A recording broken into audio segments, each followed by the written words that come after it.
am still adjusting to a new work schedule, so it's been a while since I went live to play or played a game for that matter. But I heard the siren call of the Steam Spring Sale, and I couldn't resist getting a game or two. And last time we did a very short fantasy, and before that we played a very long horror game. So I was like, you know what? We should get back to sci-fi next. And I don't know a whole lot about this game. I just read the quick description on Steam and watched a couple of trailers, and I was like, it looks like it's going to be a very cute, artistically, but a very fun game that also might emotionally destroy me. All great hallmarks of a visual novel, in my opinion. And I know it's a deck builder, which I don't have a ton of experience playing as a video game, but I have played them as a tabletop game, so maybe it won't be so bad. We'll see. Let's go ahead and get a new game going. Okay, let's wake up for the first time. Warning. This game deals with mature subjects and may not be suitable for all players. Please see our content warnings in the system menu for a detailed list of themes and events. If this applies to you, then you might want to go look up your own content warnings. I think after playing Raging Loop, there could not possibly be some kind of content in this game that I have not streamed before. So I think I will personally be okay. You wake to chaos, a confusion of light and heat and smoke. Fire. Oh no. Your heart is pounding. You must have hit it and blacked out, but you aren't sure how you got here or what on Vertumna is happening. There's something important you need to remember. Your stomach lurches as the floor crumbles beneath your feet, then collapses.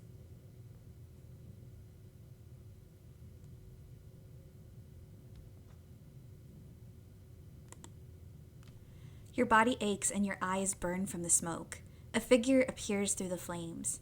It's your friend. Your friend? Wait, why can't you remember her name? She's gesturing and shouting at you, but all you hear is a ringing in your ears. Even though I would be curious, like, what's going on, I don't want to be stuck in this hole, so let's just go for it. It's our only option, really. You try to stand up, but one of your legs folds uselessly underneath you. It won't hold your weight. Your friend pulls you out of the rubble. She throws your arm over her shoulder and half drags you toward the door. Through it, you see a deep and eerie twilight, dark blue and cold against the heat of the fire around you. Glow season. Glowing eyes. You shake your head to clear your vision. Is that some kind of dog? Like from Earth? Doesn't really look like an Earth dog. Oh no, it is definitely not an Earth dog. The creature howls and lunges, its jaws open.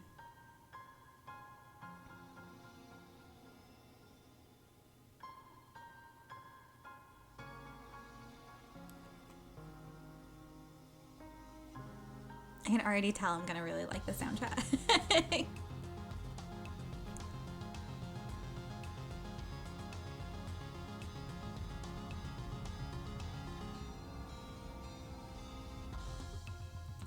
You were born on the Stratospheric, Earth's first colony ship, halfway through its 20-year voyage to a wormhole at the edge of the Sol system. Your parents run the hydroponic gardens, which make fresh air and vegetables for the ship. Like the other colonists, they bravely chose to make this one-way journey to the uncharted planet Vertumna 4, in the hope they could escape Earth's troubles. They had you the old-fashioned way, merging their genes like they merged their cultures and traditions. They name you...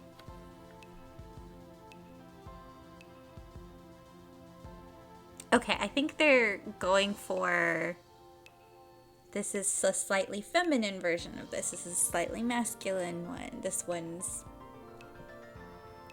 the neutral one. So I'm gonna go with the neutral alien. Aw, you're so cute. You're a bright-eyed child with an active imagination, sometimes too active, your mom says. Use the sliders on the left to choose pronouns and late teens appearance. These can be changed at any time. If I stay here, stay in the middle and it remains they, them. And we can stay either androgynous or they'll appear more masculine or more feminine. We're gonna go... I don't know if that's gonna change anything if I kind of slide it in between, but we'll go with that. You have vivid dreams of things you've never experienced. Dirt under your feet, skies overhead, endless jungles, and strange animals. You wonder if this is what Vertumna will be like. Okay, wow, we've got a lot in the UI here. We've got empathy, we've already got a little empathy. Persuasion, creativity, and bravery. So these are our social skills. And then we have our logic skills, reasoning, organizing, engineering, and biology. And then we have our physical skills, toughness, perception, or perception isn't really physical, and neither is animals. So what do they categorize this as? And combat. Interesting. We have our friends, our memories, our character traits, our reputation, our physical and mental state, a rebellion, a relationship with adults in the colony. This is going to be so much fun.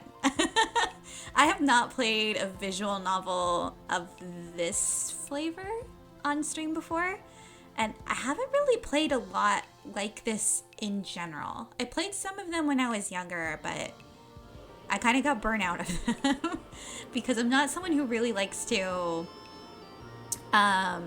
min-max character traits and stuff. I don't really like thinking about that stuff. I just pick the choices that I feel like picking, which is, in all honesty, that's probably what I'm going to end up doing this time too. Every child on the stratospheric is given one genetic enhancement. By age 6, you see the first signs of yours. Ooh, okay. So this is probably already going to change one of my traits. So want to pick which one I want. Are they going to explain what they are if I click them? Eagle eyes, extra fingers, an absorbent brain. I know what they mean, like that you can retain knowledge like a faster rate, but absorbance just is a very strange verb to me. Super strength, calm temperament, or nothing. Okay. I want to see first, do they give us an yes, they do. Okay, I want to read all the explanations because of course they do.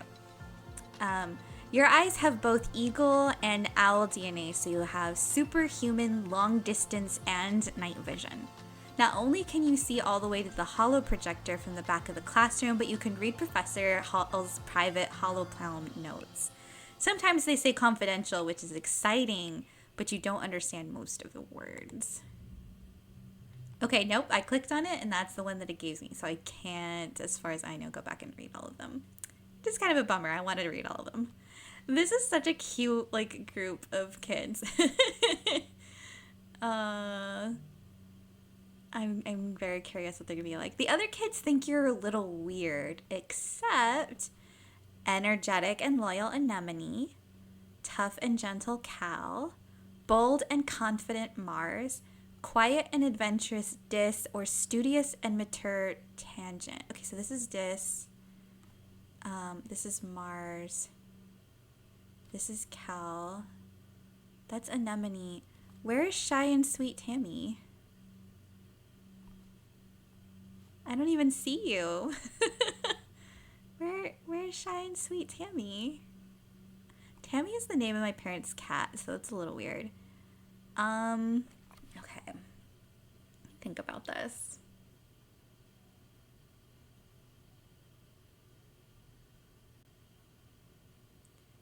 Who would think we're not weird?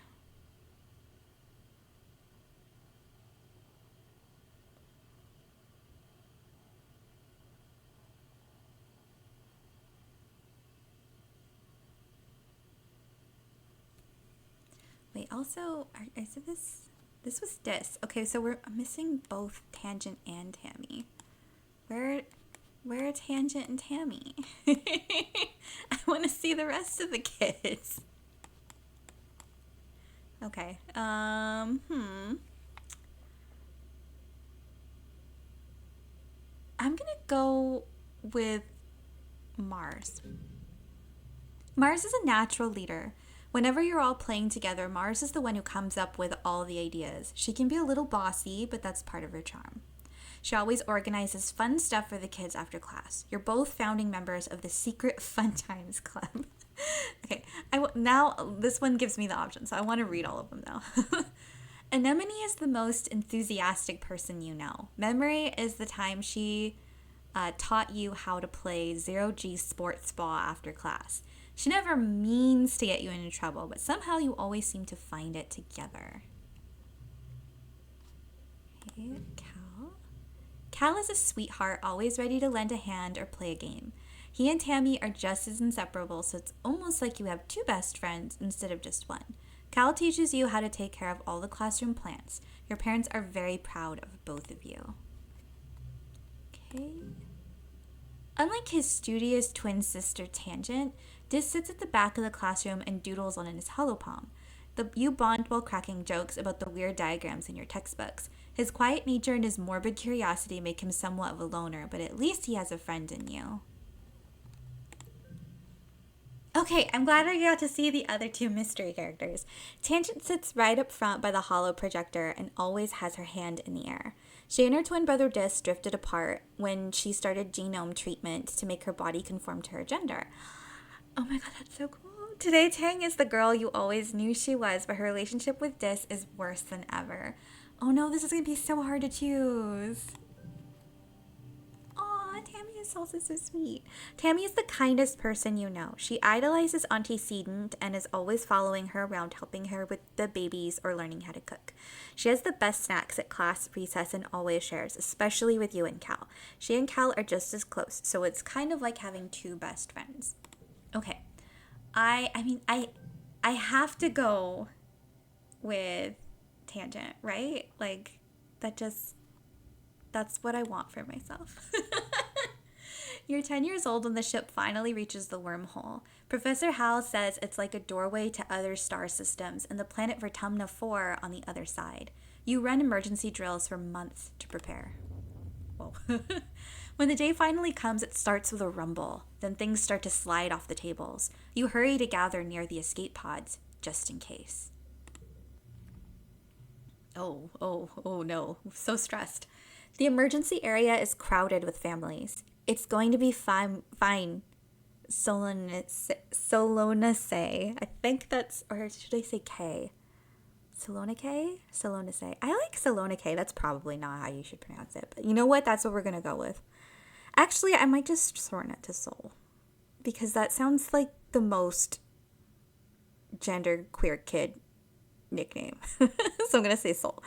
Your dad soothes. We'll be through the wormhole and down on the planet before you know it. Just like we've practiced.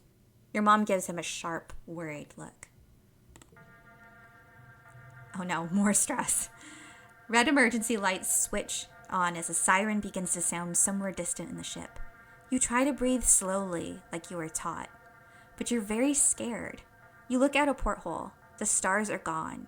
When you're frightened, you...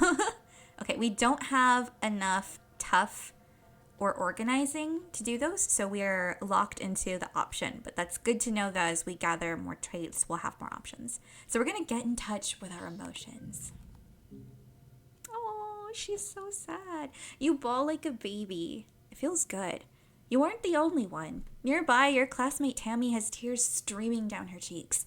Mars is trying quietly to console her. She sighs as your crying makes Tammy wail even more loudly. Honestly, same, Tammy.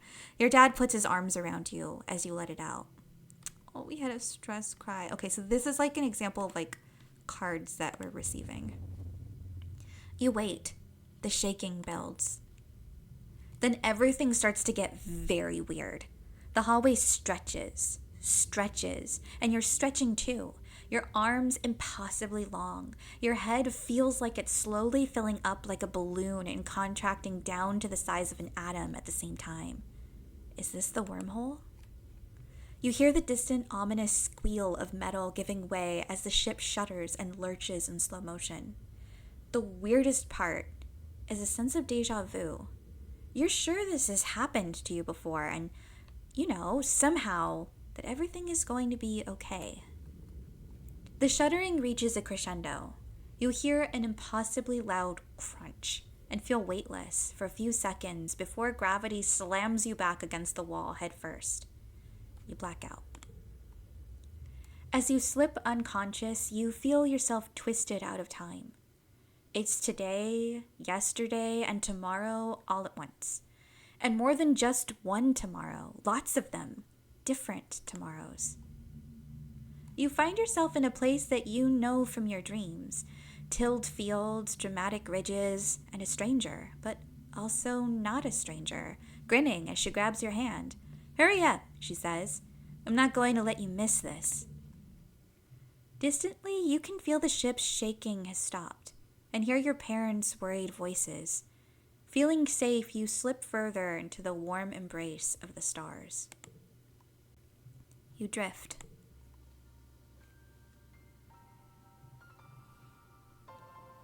Gradually, your consciousness reforms. You wake up in the medbay. The medbed under you plays a soft tone and an automated voice speaks.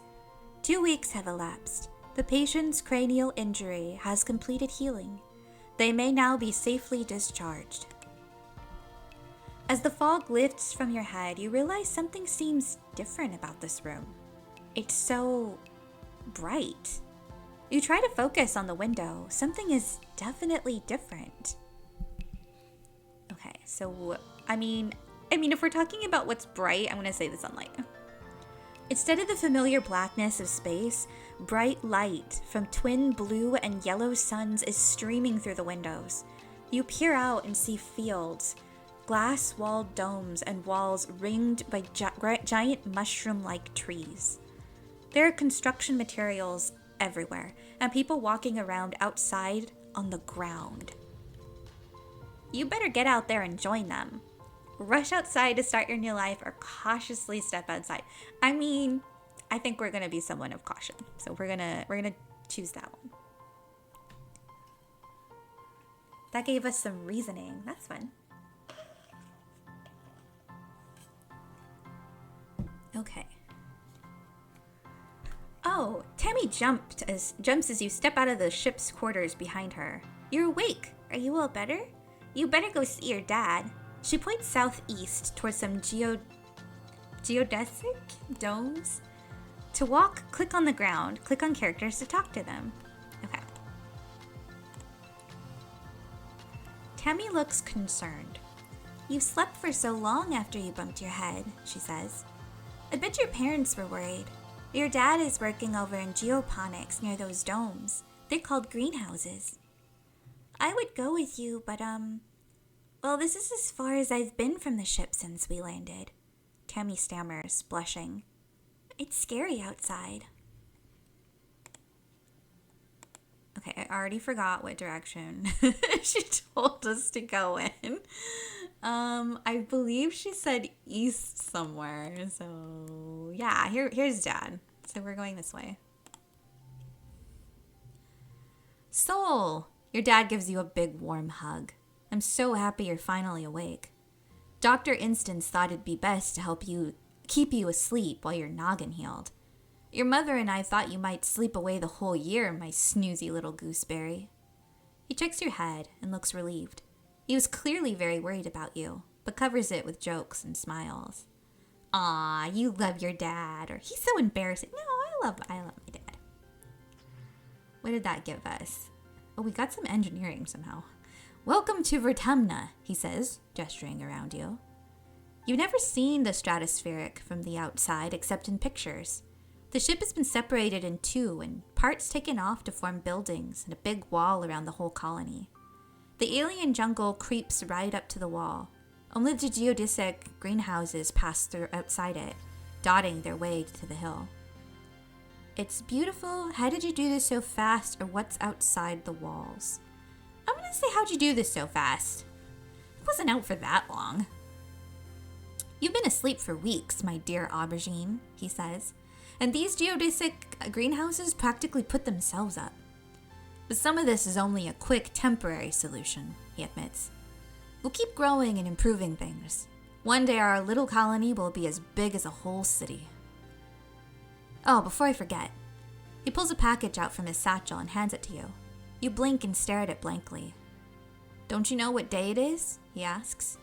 You honestly don't. You remind him that you've been asleep in the medbay. Happy birthday, he shouts, wrapping you in a warm hug. Your birthday already? You feel a dizzying sense of déjà vu. You stare hard at the wrapped package. You know exactly what is in there. You remember it. No, you dreamed about this package some years ago on the ship. Inside will be a small medallion in the shape of a sun that your dad made by hand. Ooh. Open or tell him you know what's in it. I'm not going to tell him that. That's rude. I'm just going to open it and pretend like it's a big surprise.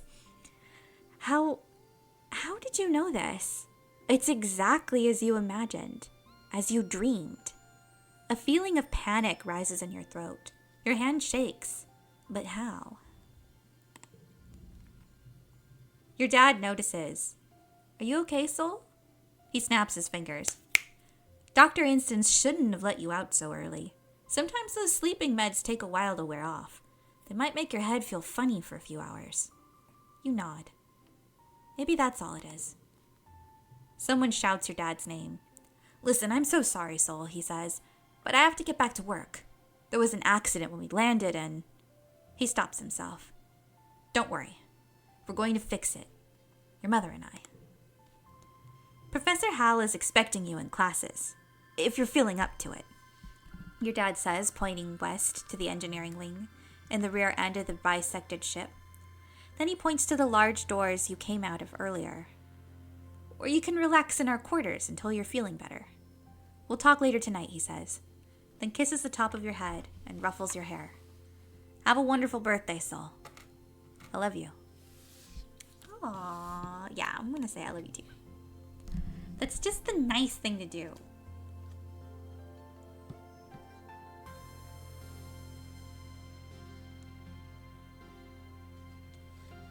Okay, to enter buildings, click on the door or the flag beside it, or get close and press enter or another action button. Then choose an activity for the month to gain skills and advance time. There are 13 months a year and 10 years to the end of the game. You'll only have time to focus on a few things. Whew, okay. 13 months. Choose an activity for the month to gain skills and advance time. Alright.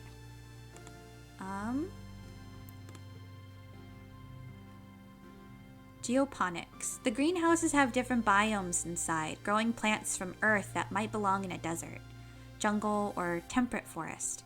Some are so delicate you have to spray off any germs in an airlock before you can enter. The seasonal garden outside is dotted with blue nobodies, little flowers with what look like wriggling creatures stuck inside each one. A sign explains it's a decoy, meant to attract some kind of flying predator to come pollinate the flower. Is it rain? Oh, look, here's a friend. You see Dis sitting on the ground beside some bushes. Is he hiding from somebody? He seems to be watching the gate in the wall to the south, where grown-ups are coming and going. Kids aren't allowed past the walls, he says quietly, without looking up. They say there's nothing to be afraid of, but then why do we need walls? You stare at the gate and have a sudden rush of memories so strong that you feel like you might faint. You imagine something crashing through the wall, something enormous and dark and wriggly. For years in space, you've had half-remembered nightmares of monsters of your ship being destroyed. Or nightmares. Of sifting through wreckage that used to be your home, trying to find something. Your dad always told you the dreams weren't real. Breaking you from your daydream, Dis whispers, I think there are monsters out there. I believe you. Stop making things up or our parents will keep us safe. I mean, I don't know that he's wrong. I'm not going to accuse him of making things up. But I will say that we'll be kept safe. Maybe, Dis mumbles. He doesn't look convinced. He looks down at his feet. If you believe everything they say, I guess you should go to school now like a good kid, he sneers. You shake the vision from your head. It was just a dream. Dis must have made you imagine it with his creepy talk. Why does he always have to be like this? Alright, so we got some loyalty to the adults. I mean, the main adult that we know right now is my dad, so I don't want to poo-poo on my my own dad, who's been nothing but nice to me so far. Hiya, Soul. Anemone seems really at home here. She's rolling a sports ball around with her foot, making patterns in the weird blue snow. This stuff is different from snow on Earth, she tells you, because it isn't cold, but it's still neat, and you can make stuff out of it. Your foggy head clears a little. Anemone is simple, physical, real. You always feel grounded near her. What are you making? Have you seen any monsters? Why aren't you in school? I'm going to ask, what are you making? That's the most interesting question. Just snow spirals, she says. But earlier, me and Cal made a big snow pal. You missed it while you were sleeping in medbay. She smiles, her broad, gap-toothed smile at you. Now that you're awake, we can play. Okay, I can ask her another question, or I could say see you later. I don't want to ask her about monsters and start this whole panic in the colony, so I'm going to ask why she's not in school. She smacks her forehead. School! I wondered where everybody was. I guess I'm going to be late for humanities class. She doesn't look very worried to you. It's okay, she says. Professor Hal is chill. He won't mind, but we should probably go now. She grins and starts running toward engineering. Hey, race you!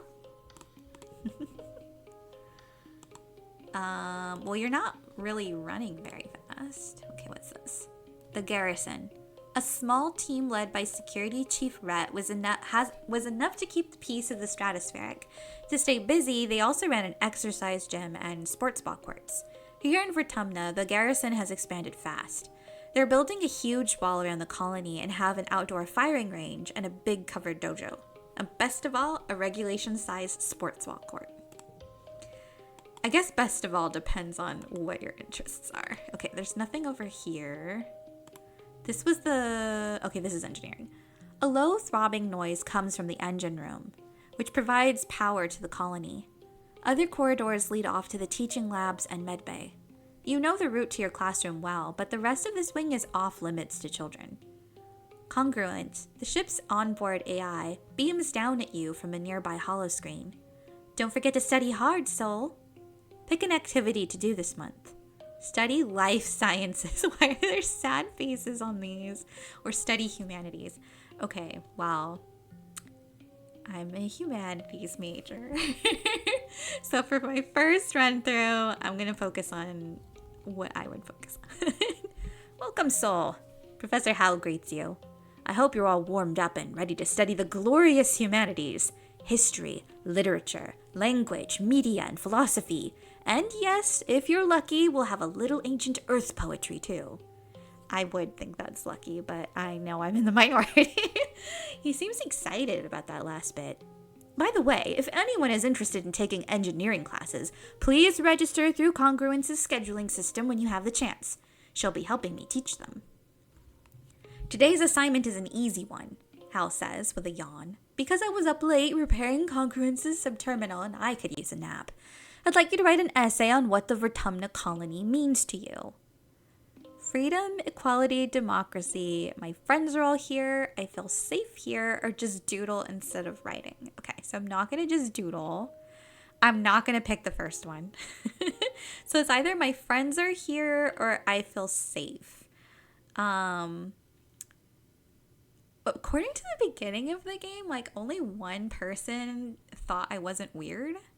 So I don't know how many friends I actually have, though I guess technically it would mean all of them are here.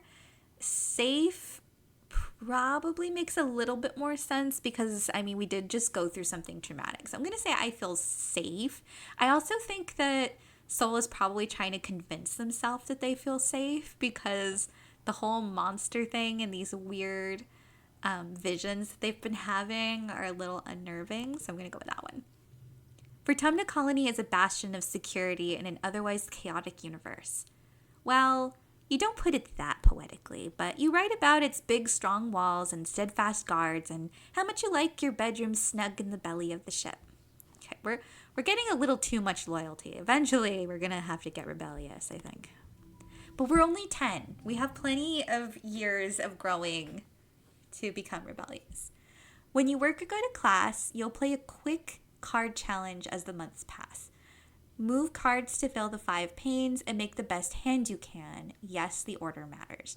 If your total in the circle on the right reaches the goal, then you win, or the goal value, you win. Depending on your cards, some challenges can't be won, but you still get a reward for doing your best. Okay. Bonus for flushes, same color together. I mean, we do have 3 blue ones, so maybe. Bonus for pairs, the same number together. So we could do 0, 1, 1, the 1. Oh, wait, but we also have a red. So maybe red, the blue 0, 1, 1, and then the yellow 1. Maybe we could do that. Bonus for straights. The more cards in a flush, pair, or straight, the higher the bonus added to your total. Cards can also affect each other and can be rearranged to find the best total score. Okay. Bonus for straights, homophilic. Hi, sus. I hope you're doing well. All right, let's see what happens. We've got crawling. Oh, wait. I'm already messing up what I thought I was going to do. Wondering, discovering, and first words. Oh, yeah, we crushed this goal. We don't even need to worry about it. Victorious! You worked well this month. +1 creativity. All right, your skills increase when you work or go to school, with extra skills if you win the challenge and a kudos bonus if you make the highest scoring hand with your cards. Working also increases stress, which prevents you from working if it reaches 100. To relieve stress, take a month off to relax in the quarter swing. Okay, we are a little stressed right now, so that's one thing that's going to be important to keep in mind. All right, so we got +3 creativity. We've got +2 persuasion, +15 stress, and +1 kudos. To relieve stress, take an entire month off is wild. I know, right? I wish I could do that. I just, peace out, boss. I need to take a whole month off. Your parents have been working from first on till well after dinner every day. You know growing food is an important job, and it's vital to get crops to the ground right away. But there seems to be something more than that. It's such a change from growing up on the stratospheric, when you saw them all the time. You stay up and wait for them at night before going to bed, though you can tell they're exhausted. They make an effort to spend time with you. I'm sorry we haven't seen much of you, little gooseberry, your dad says. Your mom watches you as she works a pebble out of her gardening tiller, which also serves as a crutch. How have you been holding up? I did learn stuff in school. I'm so glad to hear that, your mom says. I want you to study hard, work hard, and stay out of trouble. That list of stats on the left is giving me Long Live the Queen flashbacks, to be honest. Though I was saying at the beginning of the stream, like, I haven't played a game like this that has a bunch of, like, character traits that you have to micromanage in a long time. And Long Live the Queen was one of them that I played a lot, and I never got a good ending with that one. I lost every single time I played it because I'm really bad at micromanaging stats in games like these. It's so brutal. Yeah, at least it's a fun game to lose. Like, those bad endings were wild. That would probably be a fun thing to play on stream to see if I can actually finish it. All right, your dad smiles. Professor Howell will give you kudos if you get good grades. You can spend those at the depot once it's open. You know, says your dad, raising an eyebrow at your mom, I think there are lots of ways to learn, and school is just one of them. You can learn from working on a hobby or by helping a friend. Your mom shakes her head and sighs, though we can tell she's trying to put on a gentle expression. We both agree that this colony is an experiment, and that means we're going to do things differently than on Earth. You're old enough now to start making your own decisions about your education and future. And if that means you find your own way, we'll accept that. Your dad puts a hand on your shoulder. We'll be proud of you no matter what you do. Try talking to your friends. They may have ideas for how you can spend your time. So, your dad is low-key, yeah, you should skip school, actually, the cool dad. We'll accept that, not quietly, I'm sure. Yeah, he's totally like, you should go play hooky tomorrow. And come by geoponics, your mom adds. We could use your help. Shovel dirt tomorrow. All right, early quiet. Mid quiet. All right, quiet season, age 10. So a whole month has gone by already. Okay, did we not see someone over here? Yeah, we did. Let's go talk. Anemone is bumping a sports ball with her wrist, trying to keep it in the air. Heads up, she shouts and bumps the ball in your direction. Think fast. You know what? This is probably what I would actually do. So I'm going to duck or try to duck. You flinch and jump out of the sports ball's way as it careens past your head. Whoa, that was close. Anemone doubles over laughing. Nice save, soul, she giggles, jogging over to pick up the ball. Not. Want me to show you how to do it?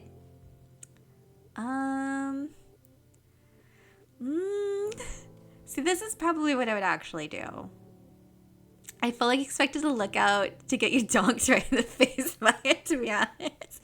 I mean, that's probably what it would have happened in real life, too.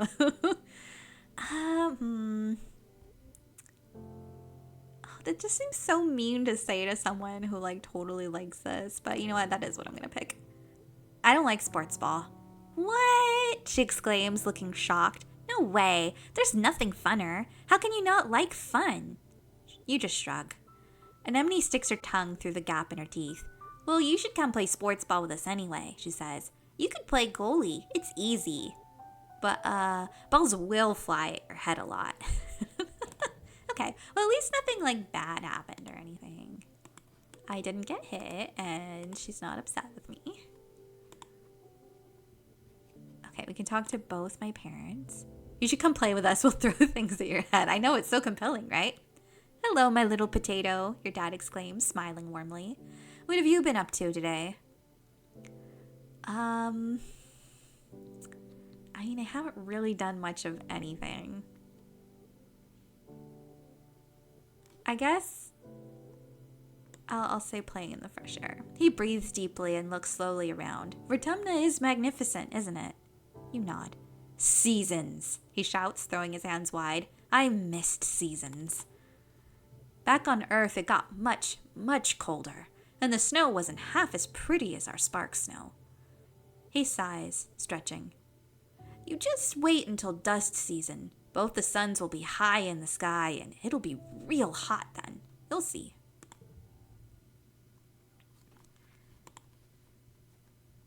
Oh, we have all of these. Is he gonna talk? This looks at his feet and pretends not to notice you.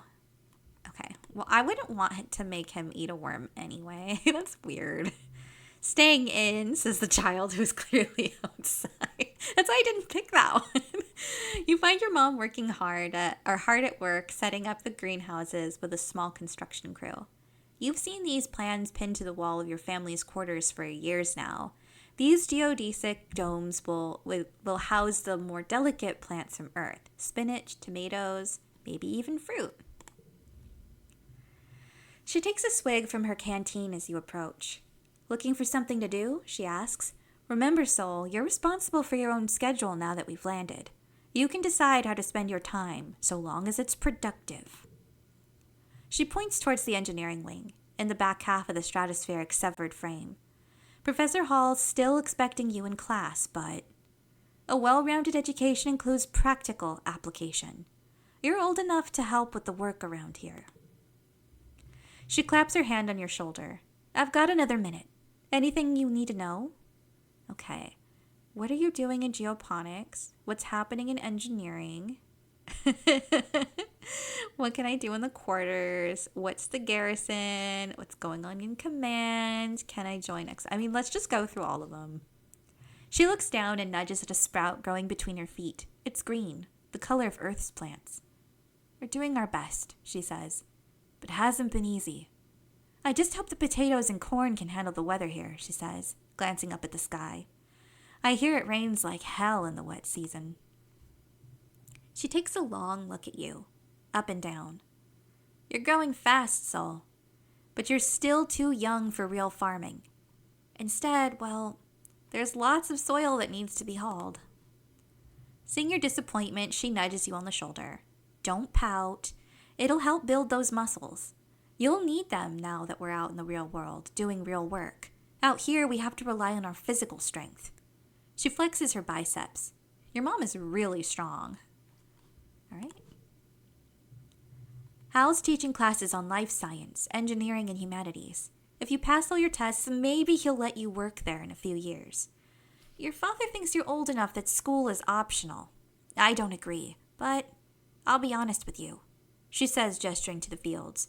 We do need every pair of hands we can get. If you want to work with me here in geoponics, I'd suggest studying life science. If you don't have a good grasp of biology and ecology, I'm going to stick you on shovel duty. Sounds so threatening. If you need a break, she advises, you can visit the lounge and see your friends. But, she warns, raising a finger, I don't want to see you lounging around all the time. You need to work hard, too. Okay, Mom. Security Chief Rhett is organizing a sports ball team. You used to play, didn't you, back on the ship? It'll be different here with the planet's gravity. Of all the adults in the colony, Rhett and your mom are the most like soldiers you've seen on the holovid. For a moment, you think your mom's going to suggest something else, and she shakes her head. You're too young for defense training, so don't worry about that yet. Just enjoy yourself. Stay out of trouble. I think Zeke said they need someone to deliver supplies from the depot. They're also setting up a shop there, if you've got some kudos to spend. And of course, that's where Governor Udicott works. But you shouldn't bother her. She's a busy woman and she doesn't have your mother's patience with kids. You try not to giggle. Your mom isn't usually known for her patience. Oh, you're too young to leave the colony. It's dangerous. She shakes her head. Your father would be worried. There's so much we still don't know about the world out there. Let the adults find out, and maybe you can join them in a few years when you're older. She gives you a stern look. She isn't going to budge on this one. For now, stay inside the walls. Okay, I love you. Bye-bye. Haven't gone up this way. Let's find more people. A sharp whistle interrupts your thoughts. Hey, Sol, Mars calls out to you. Come here, I have a job for you. You walk over to Mars, who's sheltering from the snow under the ship's overhang. It's so gross here, she complains. This spark snow would ruin my good clothes. At least on the ship we had climate control. Ugh. Tammy made me some soy sweets, but there's no way I'm going out there in all this weather, she continues. Since you like running in it, could you fetch them for me? You know what? Sure. Good. Mars claps. She's probably just down the hill near our quarters. Mars sighs. She's scared to take more than a few steps from the door. All she wants to do is hang inside and make sweets. Okay. What's this? Okay, this is command. Oh no, the child is bourgeois. Here we go. You're who we're looking for. I mean, this isn't even a far walk. Tammy is staring obliviously at the sky, smiling to herself. She startles as you approach. Oh, hello, Sol, she says, putting her hand to her chest. Do you need something?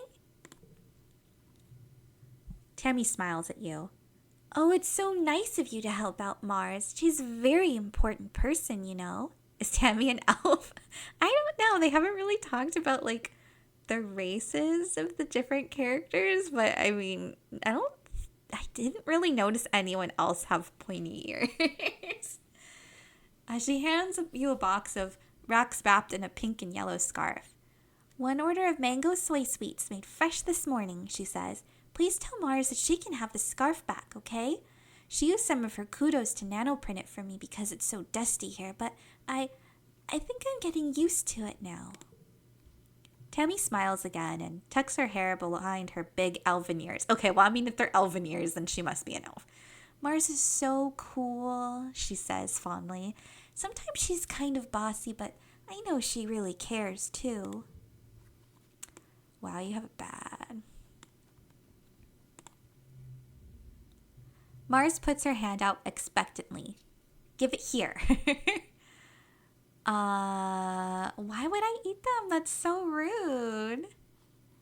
"I want half." We would need much better persuasion. Tammy seems sweet and cute. Yeah, she seems very Fluttershy, both in her like color palette, design, and demeanor. You hand over the box of soy sweets with a smile. Mars takes it and giggles. "You're such a good sidekick, doing everything I say." She opens the box and hands you a soy sweet. "Your tip," she tells you. "Oh, an administrator seeks looking for someone to do delivery jobs at the depot," she says. "I don't want to do it, 'cause like, ew, running around out there? No. Just go through there," she says, gesturing to the door behind her, "and tell them I referred you." Rarity coded? Oh my god, that is so true. And the athletic one must be Rainbow Dash. Oh no, just everybody is ponies. Okay, we can't apply to do the deliveries because we need to be stronger. Let's check what the notice board says. Food shortfall. Minus 100%. Oh no. We're gonna starve. Colony security rate evaluating. Upcoming event. We will be hosting our first annual Vertumnalia festival during the second month of dust. Chief Administrator Seek. Notice. Take precautions outside the colony boundaries. Xenofauna have been sighted in the area. Survey teams are investigating. Okay, so there are foreign animals outside of the walls, so possibly monsters, just like this speculated. Current council and administration: Governor Udicott, Chief Administrator Seek, Security Chief Rhett, Chief Engineer Instance, Chief Cultivator Flulu, Chief Steward Antecedent, and Chief Surveyor Melatonin. Okay, these names. We have negative food. I am excruciating all stomach contents. What's with the names? I don't know. Some of these names are weird. Like, they don't even sound like sci-fi. They're just like, melatonin is just a hormone. It's like, okay. Okay, so these are the quarters. I feel like we can handle a little more stress. So let's go help my mama. I didn't mean to talk to you. I meant to click on the actual greenhouse. The greenhouses have different biomes. Okay, I already read this. I don't need to read it again. Let's shovel some dirt. It builds character. It's your first day in the glorious world of agricultural soil conveyance. Oh boy. Good morning, Soul. Looks like you're working for your old lady. I hope you don't expect me to go easy on you just because you're my kid. She walks you around the geoponics wing and points out where everything is. Your job is to move sod, compost, plants, garden waste, and equipment from one place to another. Get comfortable with this, she says, pushing a squeaky, old-fashioned wheelbarrow towards you. Now, any questions before you start moving that dirt? On the ship, we grew most of our plants with their roots in the water. And it's true, it was more hygienic that way, your mom replies. She brushes an insect off her arm, which lets out a loud squeak of objection. But hydroponic systems use too much energy. Here, we have to grow as much as we can the old-fashioned way. Okay, where do I move it again? From over there, she points to a dirt pile, to there. She points to an identical pile. 10 meters away. She sees your confusion. We had some very precious soil from Earth on the ship, full of the nutrients and bugs and bacteria our plants need to grow. But it was lost, she sighs, in an accident. Now we have to make more from scratch using vertumnus soil. This is part of the process. Okay, I'm not going to whine about machines. I'm just going to do it. That's my kid, your mom says, slapping you on the back. You stumble a little. Yeah, more stress. Your arms start to ache after the first half hour of work, but you keep going. By the end of the month, you feel utterly drained and exhausted. And good somehow. You feel your muscles growing already. Okay, so we need to get to a 12. So we can go 0.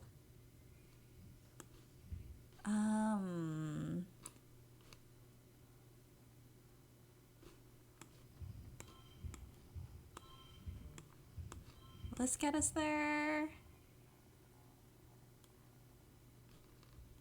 Okay, let's...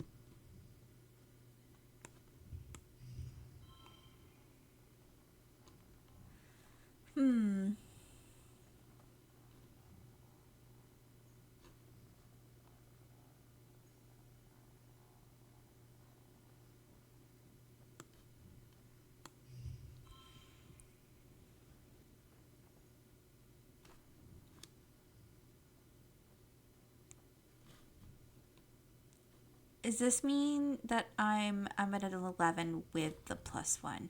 Okay.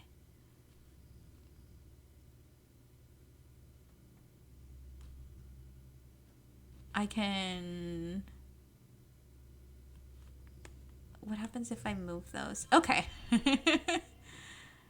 That's better. Now I don't need to push through. I don't need to get more stress. Work smarter, not harder. Okay, so we gained some toughness.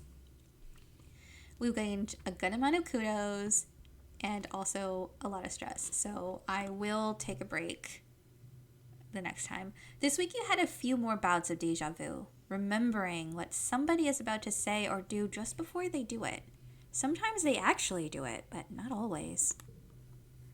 This morning you were sure Professor Hal was going to trip on an uneven floor in the cafeteria and spill his plate of hash browns. You even told Mars to watch.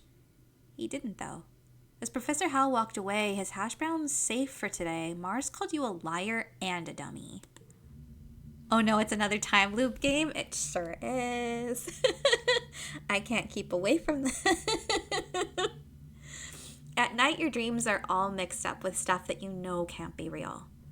You're chased by monsters the size of buildings, only to be saved by strange people you've never met. You're holding hands with someone you love. You're crying as you help life a shrouded body into the colony recycler. Everything seems so familiar, but when you try to recall their faces when you wake up, they're smeared in your memory like wet paint. But what if those things haven't happened yet? But they will someday. Anytime you try to tell someone, they think you're playing a trick, or that you're sick and need to go to the medbay. You eventually decide to stay quiet about your strange dreams. Why? You don't want people to worry. You just want to be normal, or secret powers are fun. I don't think they've presented anything about this as being fun to Solonathe, so not going with that one. I think I'm going to say I don't want people to worry. Your parents have so much on their minds already. You have a feeling that something is happening at Geoponics that they don't want you to know. You don't understand it, but when they come home at night, they look really sad. You don't want to make that worse. If you just keep going to classes and staying out of trouble, it'll be easier for everyone. Yourself included. Okay. So now we're in late quiet.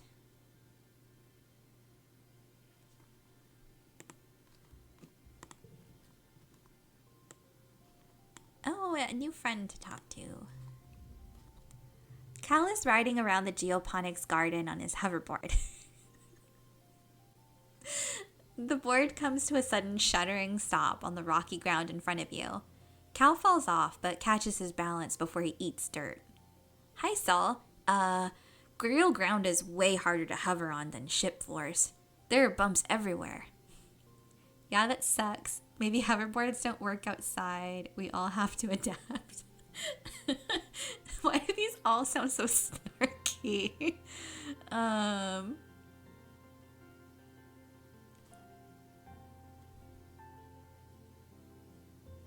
gonna say adapt.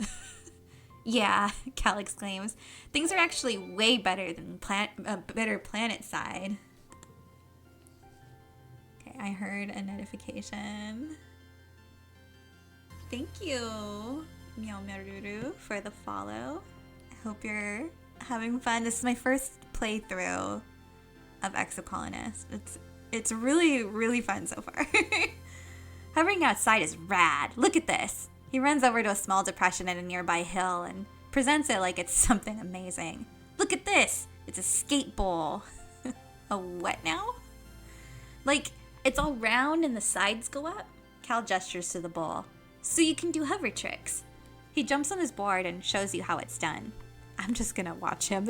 I'm not doing that. You spend a lazy hour watching Cal ride around the bowl, trying to do tricks and sometimes even landing them. Mostly he falls off, but he's right back on a moment later. The air is so fresh and nice out here, and it's weird experiencing temperature. You start to get a little chilly as the first sun goes down and the slightly cooler, more blue sun rises. Cal, of course, doesn't notice at all. Oh, wow! I didn't know that you were the dev for the game. It's really, really cute. I love the artwork and the music. It's been a while since I played a game that has like a trait-based visual novel, so it's really fun diving back into something like this.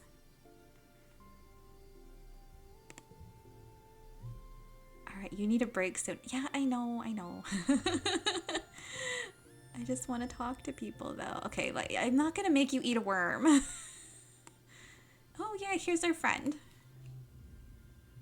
Tangent is hunched over her hollow palm, frowning and poking angrily at the air.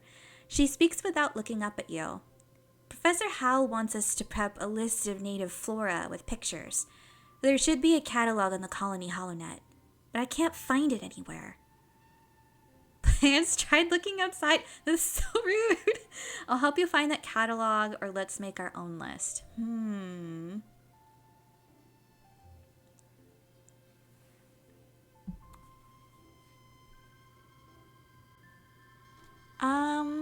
I'll try to help find it. You launch your own holopalm and start searching the colony's HoloNet archives for a list of autumnal plants and animals. 10 minutes later, you find it buried under survey logistics in the expeditions net. Anemone passes by and pulls a face at the two of you. Hey, holo nerds, she shouts. School's over. Come play sports ball in the sunshine. Tang just rolls her eyes. I love Tang. Okay, it doesn't look like there's anything new from these people, but let's go talk to Tammy. You see Tammy sitting quietly near the entrance to the lounge. You've known her for, well, your whole entire life. Back on the ship, I did not used to tease her. She cried just like I did, so we're not picking that one. You used to play with her, or you were her study partner? I'm gonna say you used to play with her. Tammy had the best doll collection. After her mom died, her dad used all his nanoprinter cruds to print her a different doll every month for a whole year. That is so sweet and sad. Her ears perk up when she sees you. Oh, hello, Miss Olnake, she says. Her voice is soft and dreamy, like a beam of starlight. Do you want to play dolls? I sure do. No way, we're too old for that, or maybe later. No, you know what? 10 is not too old to play dolls. I was still playing with toys when I was 10. You don't think Tammy will ever be too old to play with dolls? If anything, she has even more of them now. She takes you to her quarters and brings out the entire Spacey Stacy doll collection, a disturbingly realistic baby with real bowel movements, and two super fancy posable dolls named Lily and Tilly, who can be programmed to move on their own. Tammy isn't very good at the programming, so Lily and Tilly just roll around awkwardly when you turn them on. Okay, this has nothing to do with this, but just like thinking about robotic toys reminds me that this morning, my boss said, like Furbies, and we were like, Furbies, the toys from the 90s Furbies, but he meant furries, and nobody had the heart to correct. So I'm just thinking about him going the rest of his life calling furries Furbies. Like, I'm sure there are furry Furbies, but they're not interchangeable words. You cover quickly by saying they must be breakdancing at a club. The two of you spend the afternoon making up stories of their rise to stardom as professional dancers. I'm sure someone out there has a Furby for some. I mean, it has to exist. Especially like a long Furby for some. All right. So we've talked to everyone who has a thingy. Yes. So we need to rest. I think this is the rest place. Yeah, living quarters. So we are going to de-stress. It's nice to take some time off to chill after all the stress of school and work. Not to mention the mental toll of just living on this unpredictable planet. Looks like you're not the only one who needs some downtime. Some of the other kids are also relaxing in the lounge. Okay, so we can approach Mars and Dis, join Cal and Tammy, or sit alone with a holopome. Okay, my parents said, don't just be an introvert, you should be productive. So I do want to pick some people to hang out with.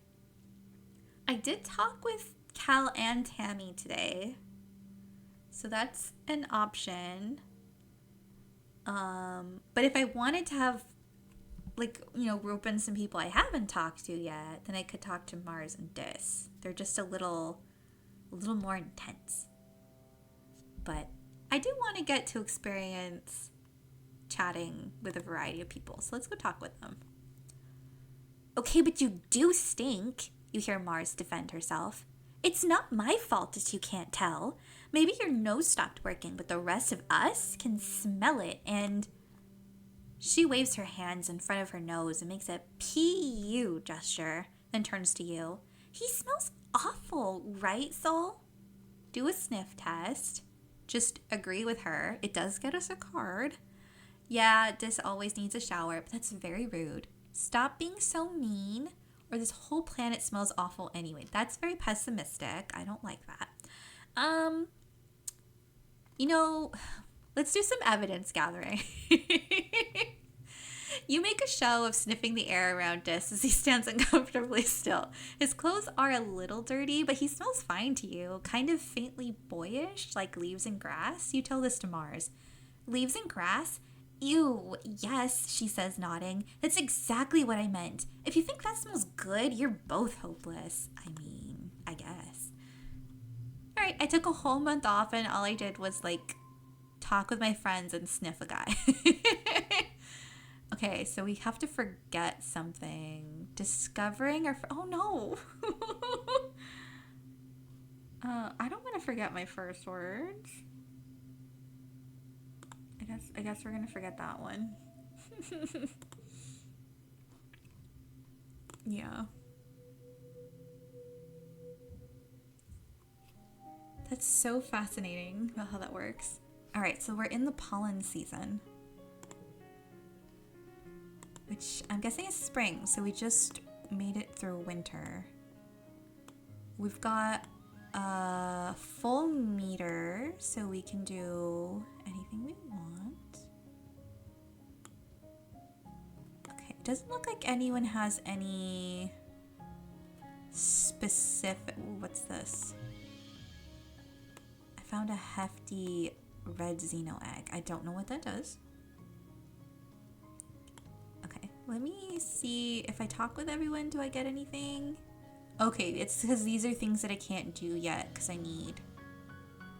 But it's good to check with them just to see like what are the thresholds that I need. So I would need animals to be higher. This is just chit-chatting, which I've already done all of them. Tammy's dad is the head of expeditions, which means he's out surveying the jungle every day. This morning you see her crying in the doorway as he leaves. I don't like when he goes out there, she sniffs after he's gone. But he's so brave, and so are you. That's why I like you, Soul.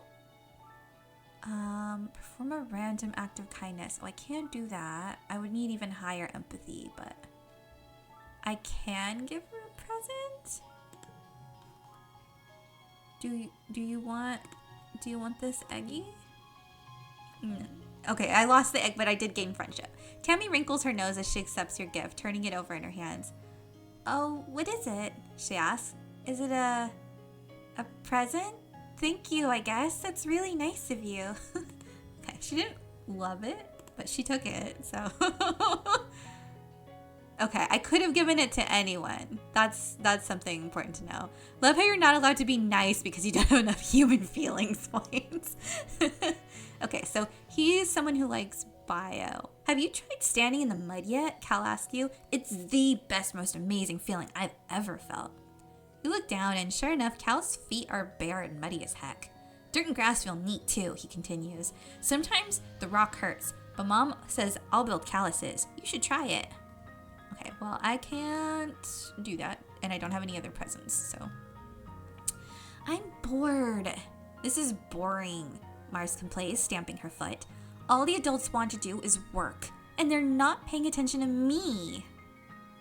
Okay, I would need persuasion for her to care about my day. So, can't do that. Let's see what Tang. Tangent is trans femme, by the way, says. That's why I picked her to be my best friend. Tangent looks up at the sky and shades her eyes. It's too bright, she complains, and it's too hot, and the nights are cold. Living on the stratospheric meant we never had to experience discomfort. Remind me, why aren't we putting our resources into repairing the ship? Well, I want to study with you. Okay, I already know you want the bravery worm thingy, which not doing. Sorry. Anemone runs up to you. Hi, Soul, she huffs, catching her breath. She grins. On the ship, adults are always saying no running, Anemone, no running, but outside there's so much room. I can run for 5 minutes in one direction, even more after the roboplows clear the lands for farms. Okay, we would need toughness to train with her. Okay, we're going to school today. We can either I can register for engineering, but study life sciences or study humanities. Last time I studied humanities, Mars almost like people have to perform essential labor or everyone dies. Okay. This gives us bio, reasoning, friendship with tangent, and stress. This gives us creativity, persuasion. Oh, we get friendship with tangent no matter what we study, though. They just like that you study. Need reasoning of 5 or greater to register for engineering.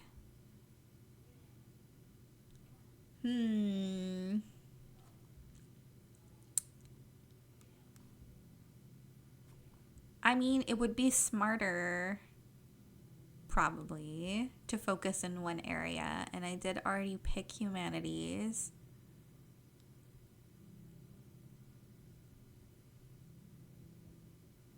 But reasoning could be useful for some of the friendships that I wanted to do.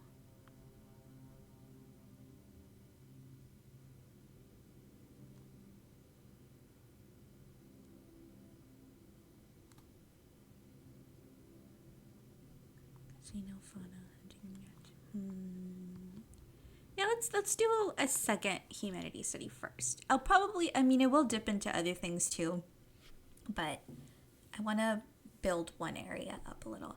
You spend a few weeks reading old classic novels from Earth, and you learn a lot of words that you soon discover the adults do not want you saying in casual conversation. Professor Hal says you should take the novels in context of the time they were written, but it's hard to overlook some of the stereotypes people used to believe. Okay, looking for more difficulty? No. No, I'm not. All right, we're looking for a 9.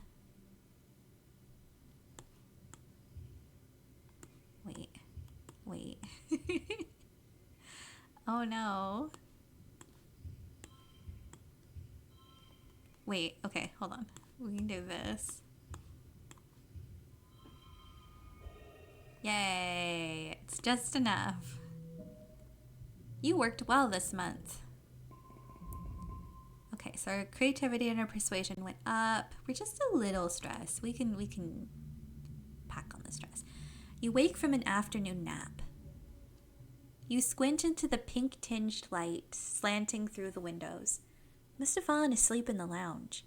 Tammy's shadow falls across your nest of pillows. Oh, I'm sorry, Soul, she says, giggling. I didn't mean to wake you up. It's just so nice outside. With pollen sparkling in the sunlight, I wanted to open the windows. You rub your eyes blearily. Ugh, you're having the weirdest dream. Since you're awake, you should visit the cafeteria. Auntie Sedent is making a new kind of candy, she says. It's made of cotton. Isn't that weird? I have to go tidy the crutch first. Then I'll meet you there. Save some for me, okay? Tammy skips off toward the crutch. I have no idea what that is. Humming to herself. Well, why wouldn't I get the candy? Oh, you're so pretty. In the cafeteria, Auntie Sedent is cheerfully handing out masses of pink candy, puffy and soft like clouds. Oh, Sol, she says, handing you a wand with some candy spun around the end. Here, try some of this. We used to have it on Earth. You pull off a piece and give it a taste. It's so sweet at first that your mouth puckers. You've never tasted anything so sweet and so real. It's not at all like soy sweets that the kitchen nanoprinter can make. It melts in your mouth, leaving a gritty residue on your tongue. You wait until everyone is gone, but Tammy never shows up. You look down at the cotton candy in your hands. It's wilted a little from the humidity, but it's kind of like her hair, you think. Pale pink and so soft. You keep some to give her later. Okay, so that's a present that I can actually give her that she would want. I wonder who would have wanted the egg. Maybe my dad? I don't remember if giving my dad a present was an option, though. R.I.P. Tammy got eaten by wildlife. You're relaxing in your family's quarters after dinner. Your mom had to run off on some kind of council business, so you and your dad are playing a holo game together. When you're just about ready to head off to bed, your mom returns. You can tell from the defeated slant of her shoulders that something has gone terribly wrong. Your dad starts to ask her what's happened, but she waves him away as he approaches you. She sits down and takes your hand, holding it between her two strong, dirt-creased ones. Sol, I'm so sorry to tell you this, she starts. Her mouth quivers as she swallows, working on her next words. Oh God, Cess, did you just kill Tammy? There was an accident this afternoon in the crutch. Oh my God! Your friend Tammy has died. She never got cotton candy. You try to understand her words. Tammy dead? That's not possible. You suddenly remember the cotton candy you were saving to give Tammy. Pink and fluffy, just like her hair. You put your hand in your pocket to get it, but what comes out is a sticky, dark red lump of hard goo. You stare at it, your mind blank. I'm not just gonna leave. I need to know. Sticky, dark red. Okay, I see. Your mom tells you, as simply as possible, that Tammy was killed by an electric shock from a broken holo projector. It was just an accident. You press her for more, for an explanation, A little girl is dead. Someone you'd grown up with. Someone so much like you. She wasn't sick or anything. You just saw her this morning. She was right there. Why? Your mom's eyes are sad when she tells you. Sometimes there's just no reason why. You aren't used to dealing with death, and you don't know what you're supposed to say or do. You sort of mumble, okay, then get changed and crawl into bed a full hour before your bedtime. You try to fall asleep, but you toss and turn for hours, and eventually you drift off to fitful dreams of that small, sticky, red lump of cotton candy. Wow, that was sad. I can't believe Sus murdered a child.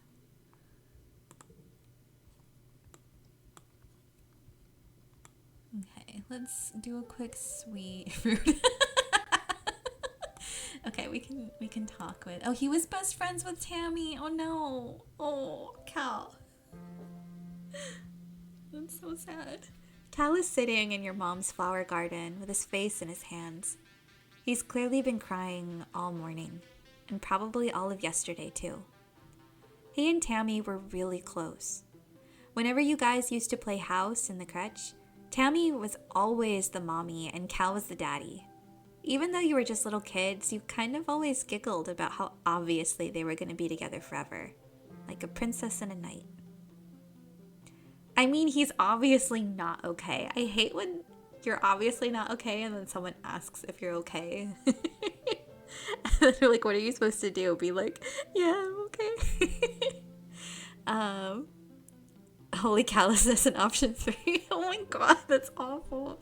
No, I'm gonna say I miss her too, obviously. Me too. He sniffs, looking up at you. You can see how puffy and red his eyes are. Me really, really too. Tammy always liked these flowers, he mumbles. Sometimes I picked some for her.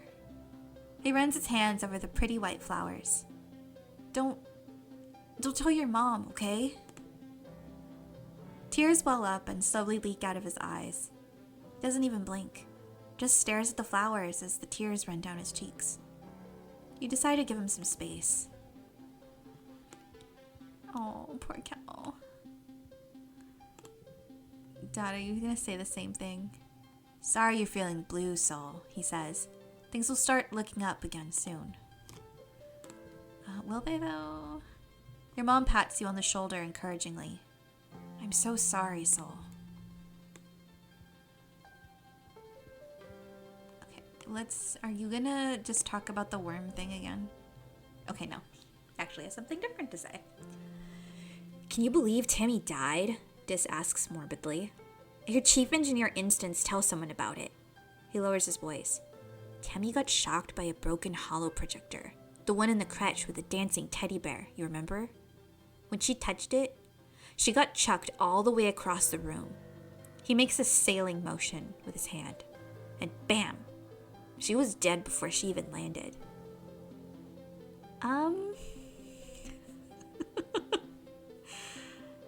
I don't like either of these responses. Because it's not that it's ew, it's just that it's like, what the heck, dude? I think that's closer to what I want to say, though. I'm sorry, Dis. We are not getting along in this particular playthrough. Sorry, Dis replies, tugging at the sleeves of his oversized jacket. Oh, shut up. No, sorry. Ugh, this is so weird. It makes sense that they would find each other weird, though, because I'm friends with his sister. Anemone is chucking rocks at the strato, sending metallic clangs ringing through the colony. Stupid planet, she yells. Stupid crèche. Stupid spaceship. She bends down to pick up another rock, but instead just sobs and braces her hands on her knees. Stupid everything. Why'd she have to die? It's not fair. Kids aren't supposed to die. I'm really touched and surprised by that amount of empathy coming from her. Don't worry, kid. Once you hit a dozen child deaths in your colonial experiment, they stop feeling so bad. Sus. Wow. Tang is pacing around in front of engineering. She looks upset. It shouldn't have happened, she says. Tammy's what? What happened to Tammy? It shouldn't have been possible. There was no reason for that hollow projector to break.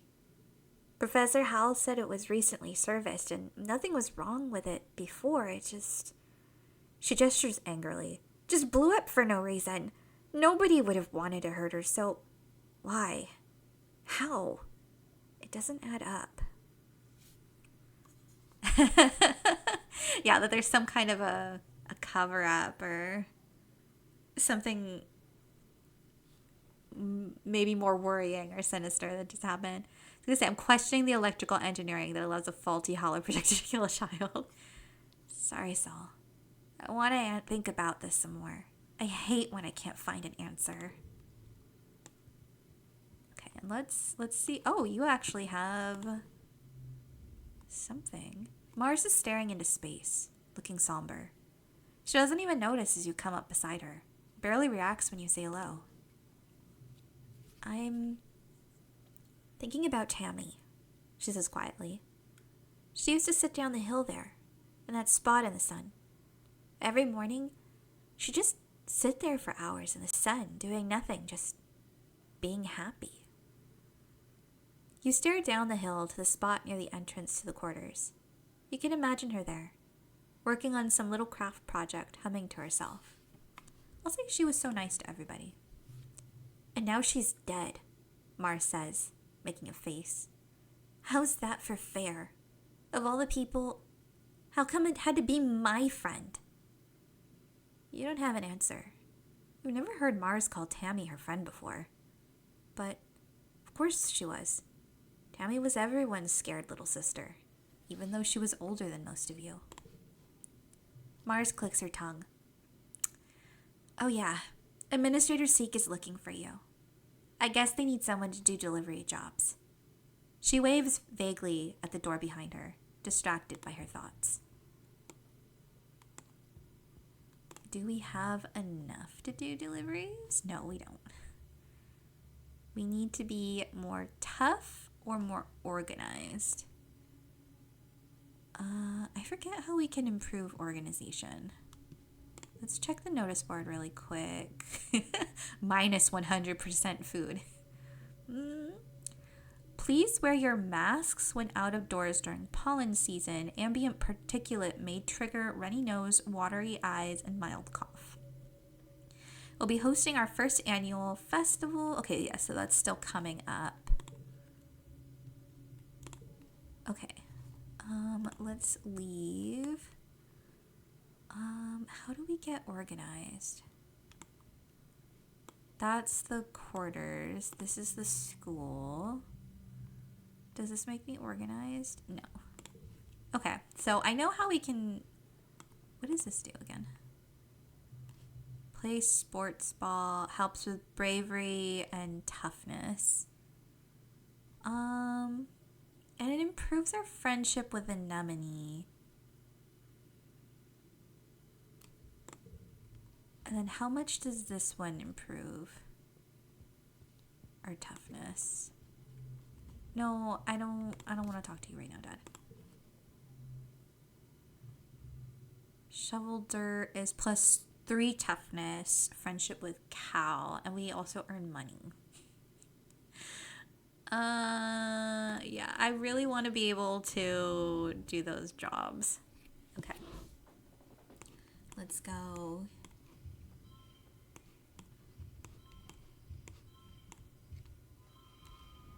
Yay, we did it.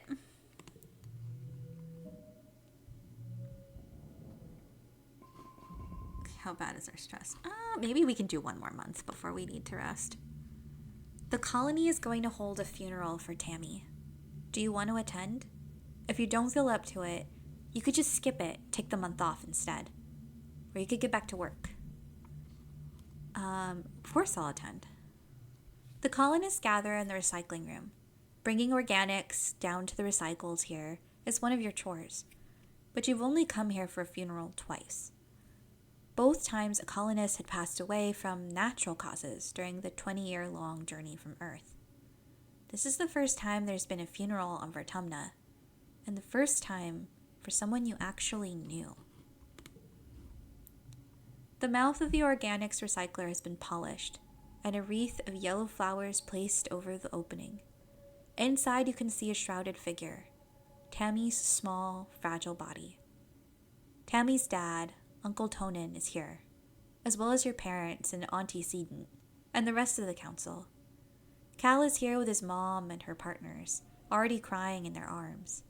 The room is packed with people, and the feeling of grief is so thick you can taste it in your mouth. Governor Udicott stands before the assembled crowd. There are no words to ease the pain we feel today, she begins solemnly.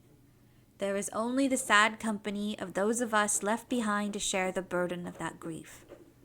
Tammy was our child, she continues. One of the first humans to be born in space, and the first to die on an alien planet. In her short life, she exemplified the very arc of human accomplishment, bending hopefully toward life beyond our humble earth. She is the one of us who can truly call Vertumna home. Her passing was as senseless as it was sudden. Losses like this are impossible to hold within oneself, a painful reminder that life is impossibly precious and fragile. But they also remind us, as always, that as a community, we are capable of great strength. Udicott closes the door to the recycler.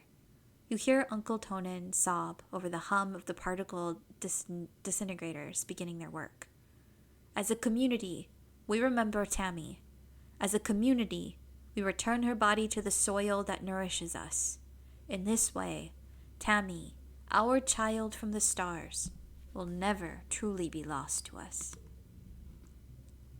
The ceremony is adjourned, but a few people stay back to console Uncle Tonin as he keeps vigil over the recycler. Cal and Uncle Tonin hold each other and weep openly. Your mom stays behind to receive Tavi's remains. As the head of geoponics, she'll be responsible for adding them to the colony's precious supply of brown soil from Earth. Your dad accompanies you out of the recycling room. He clears his throat. I want you to know that you don't need to be okay, he says, clasping his warm hand on your shoulder. If you want to take the rest of the month off, everyone's going to understand. I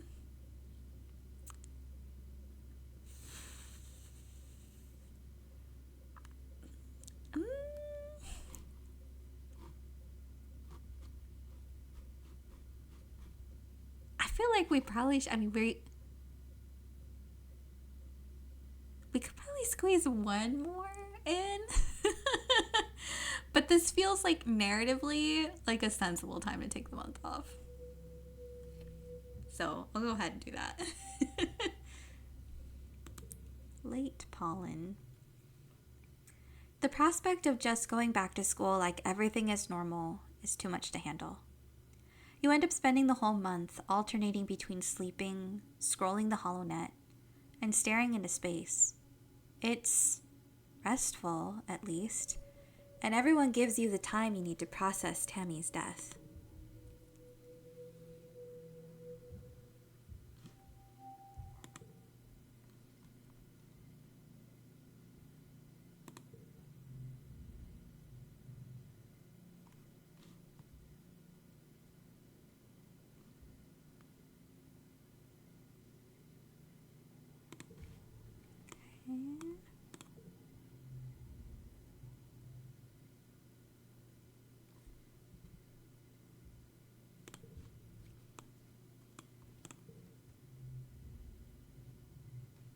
Why do you want him to eat a worm?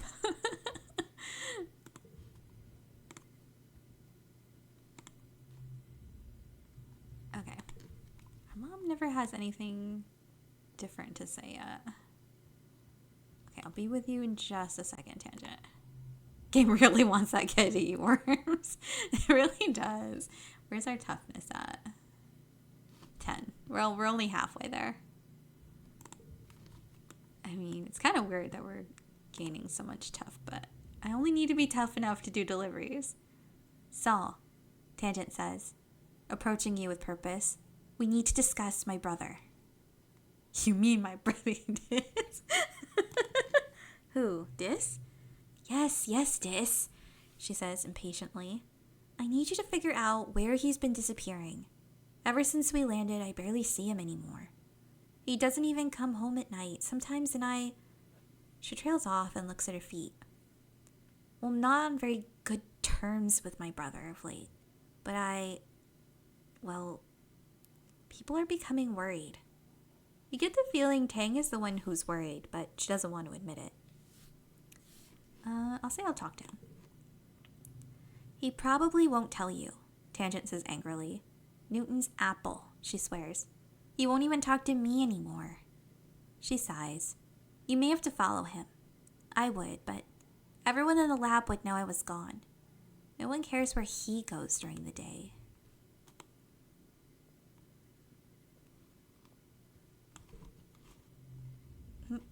No.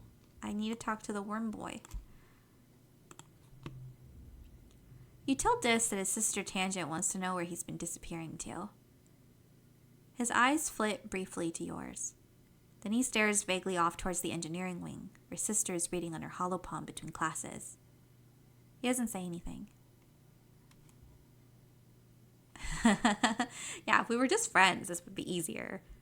Walking up to Dis like, hey, I'm your assigned stalker for today. She is worried about him. She doesn't care about me, he says sullenly.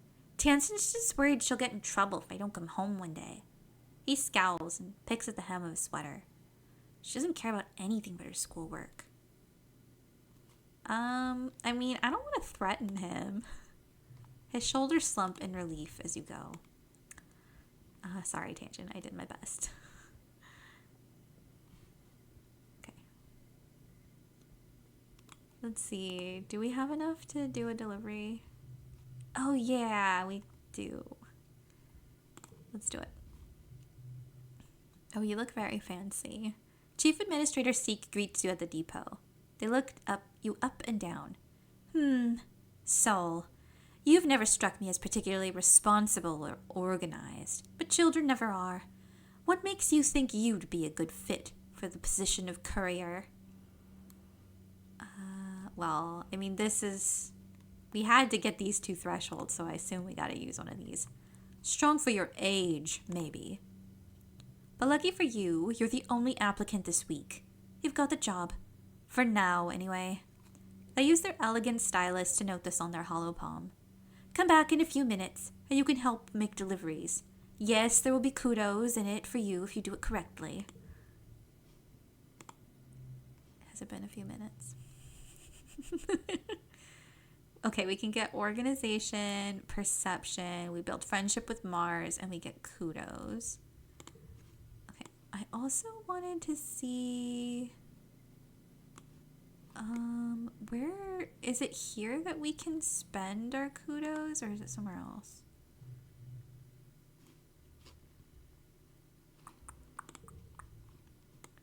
I don't remember. Maybe it's in the quarters. No, that's relaxing. That's the school, so it's definitely not there. That's the garrison. And that's the greenhouse. So maybe it would be here if we had enough money. Anyway, so we'll go ahead and deliver some supplies. Seek sends you out all around the colony delivering supplies. During your first week, it's mostly small things you can carry by hand or push in a little cart. Stuff like tools and electronics. Some are high priority, which means you have to move fast. It's fun getting to yell, important delivery coming through, and people actually get out of the way. Oh boy. Alright, I'm gonna go... Oh no. Okay, hold on. Reroute.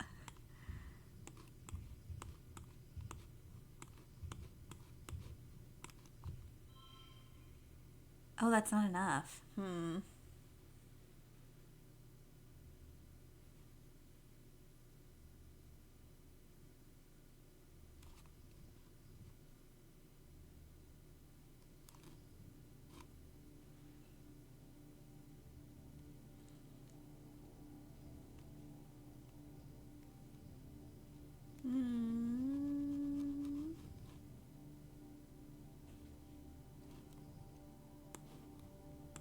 don't know if it makes a difference to... Okay, yeah, it does. Yay.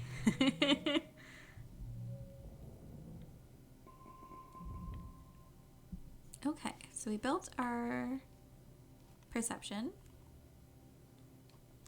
which is down here. We've got some organization, finally, and we earned some more kudos. It's time for Vertumnalia. Unicott and the council have called a festival to celebrate life here on planet Vertumna. Everyone gathers in the colony square to hear Governor Udicott's speech. In Earth's history, Unicott begins, and then clears her throat, and waits for everyone to quiet down. Ahem. In Earth's history, Vertumna was known as the god of seasons, change, gardens, and fruit. It's no coincidence that our forebears of the Vertumna Project chose to take on such an auspicious name, in the hopes of seeding future bountiful seasons of humanity. We will continue this tradition of Vertumnalia, a midsummer festival to celebrate our Vertumna, this lush planet upon which we find ourselves today. Yawn! Everyone cheers and applauds. The members of the council all get up on stage one at a time to give their own short speeches. Governor Unicott announces each one. Okay, so this just goes through the list of everyone's roles. When it's your mother Flulu's turn, she announces that tonight you'll be eating some of the very first crops grown from Vertumnan soil. Your eyes go to the feast table. Aboard the stratosphere, it would have been mostly soy-based food from the nanoprinters, spiced up with what precious fruits and vegetables could be grown in the small growing bay. This year, the Earth's plants look even less robust than usual, but they're supplanted by some Vertumnan plants you've come to appreciate. Juicy watato pods and slabs of edible fungi. Unicott takes the stage after everyone on the council has said their piece. What is a festival without festivities, she asks. Professor Hal and Security Chief Met have organized a 3-part competition for the kids. Good luck, children. Which one will you choose? Oh boy. There's bot wrestling, which is toughness, a talent show, which is creativity. Where's our creativity? We're at a 6. Okay, so we could do that. And a science fair, which is reasoning. I mean, we can do whatever we want.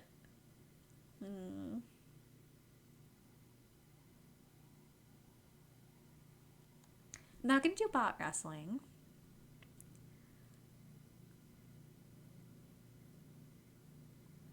I don't know what we would do during a talent show. Science seems more in line with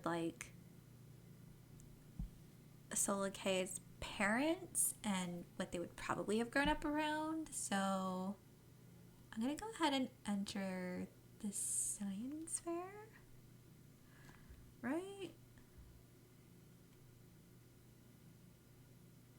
Yeah, I think I'm gonna do that. Tangent competes, of course, entering her study of the ship's hydro recycling system. It was previously used to make urine drinkable, but she offers that it could now be turned to new uses. Despite how many times she says the word pee, it's still boring, but she put a lot of effort into it. Your turn to go up next. The judges are very interested in what you're bringing to compete against Tangent. Oh boy. Oh no.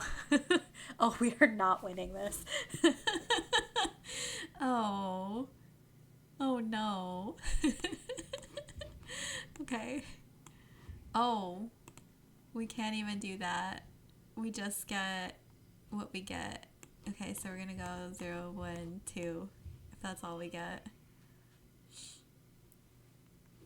Next round. Oh, it's in rounds. Ooh, interesting. Okay.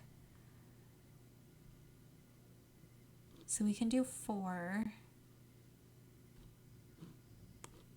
So it'd be 0, 0, or 0, 1, 1. That's We only get 3 rounds. That's not earning us many points.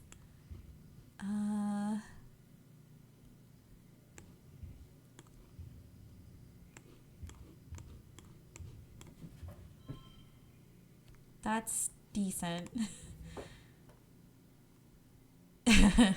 Yeah, we're not getting 21 points. Push through 105 stress. Oh no.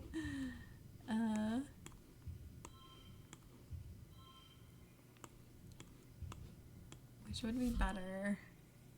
I can do that, or I can do that. I mean, it's the same no matter what. This seems like a really bad way to try to win.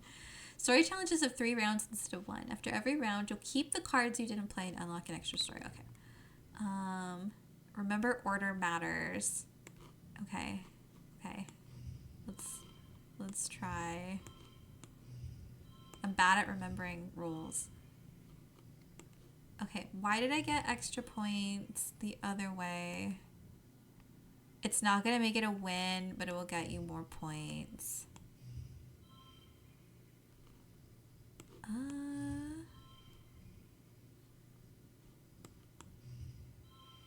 Okay, yeah, that'll get the most amount because we've got our zeros together, and then we have 1 and 2 together, and then we have the 3. I think. I don't know if there's another way to boost it, but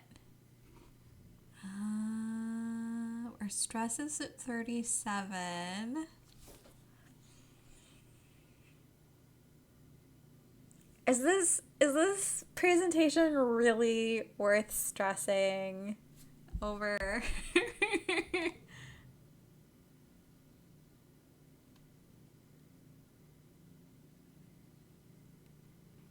Can't be won, but you'll still get a reward for doing your best. I would...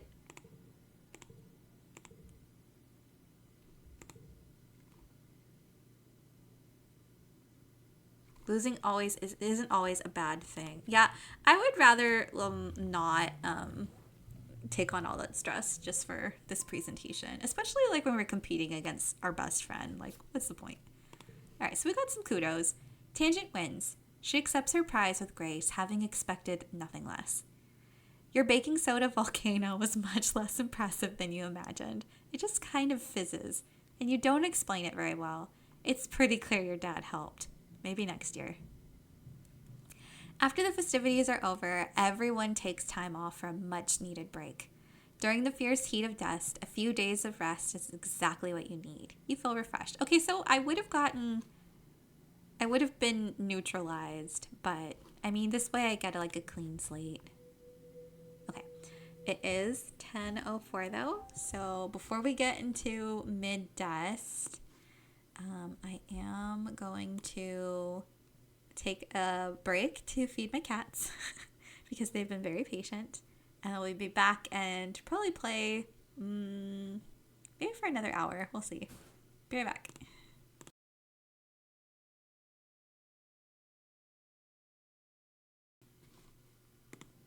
Okay, I'm back. Cats have been fed. They've crawled into whatever holes in the room they want to hang out with, which I guess is under the bathroom sink and in a linen closet with a bunch of towels. But let's get into mid-dust. Let's see what's going on right now. We're stress-free right now despite everything that we've been through. Hey Soul, Mars says, looking up and down with a sneer. Your shoes are gross. That's what you get for walking around in the dirt out there. She sniffs. Not me. I'm sticking to the ship until they pave over all that icky mud. You wonder if maybe she's scared of more than just getting dirty. Okay, yeah, she will not pay me the time of day. Also, like, wasn't I just consoling her over our childhood friend dying? And now she's just like, ew, your shoes are gross. Cal is scratching a stick listlessly in the dirt, seemingly uninterested in your presence, until you get right in his face. Oh, hey, Saul, he says, mustering up a hollow smile. Sorry, I don't really feel like playing today. Okay, I don't know enough bio to entertain him. Catch your dad taking a break in the shade of the geoponics domes. Oh, hey, he says, waving lazily. Taking breaks is important. Don't forget to take care of yourself, okay? We haven't learned anything about animals. I can pick up this sturdy mushroom log. Okay. We're clear-minded. We've got no stress or worries. Oh, wait. Let's go talk to Dis. Dis is hanging out near the south gates, his hands in his pockets, idly staring at the ground and digging the toes of his boots into the dirt. Well, what is the thing? A mushroom log. +2 to a card. No. I'm not gonna give this to you. I don't know what this could do. Maybe it'll be more useful to me. I'm sorry I failed our mission, Tangent. Tangent looks up at the sky and shades her eyes. It's too bright, she complains. And it's too hot. And the nights are cold. Living on the stratospheric meant that we never had to experience discomfort. Remind me, why aren't we putting our resources into repairing the ship? Good question. Anemone holds her stomach as you approach. Does the air here make you feel hungry all the time, or is it just me? She wonders. I feel like I could eat a whole one of them mushroom trees, just oomph. Should I give her the mushroom? The mushroom tree branch then? Like, do you actually want to eat it? Anemone looks at the offering. Thanks. Well, it was worth trying. I think I'll go to school today. Alright. I have put off doing sciences. This would get me a little bit of biology, but it would also give me reasoning. Humanities will increase... this will increase a lot more than this will... Well, I guess bio is +2. Bio would let me bond with Cal. But... doesn't really unlock anything else. I don't know what we get from studying engineering. I don't know if we're going to go in that direction. So it's either we study one of these things. We can also improve bravery and toughness by going to the garrison. We can shovel dirt, which will help us earn money and toughness. Or we can do deliveries and earn money, organization, and I think it was just money and organization. You know what? Let's study science.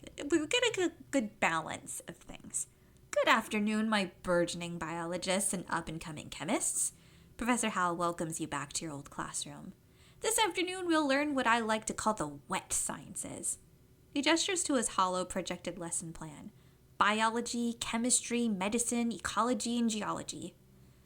You'll learn a little bit of everything with opportunities to further study in your favorite field.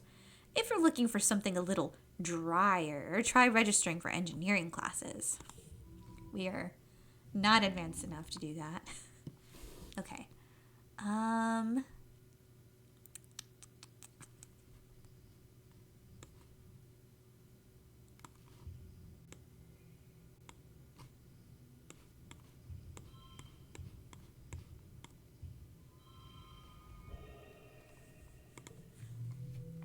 Victorious.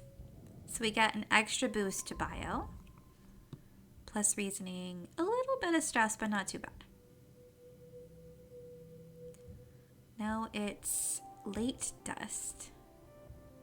We're very close to turning 11.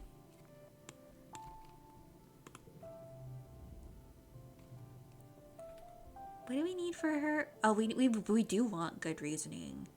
Dang it, to get closer to Tangent. Tangent sniffs the air. It stinks out here.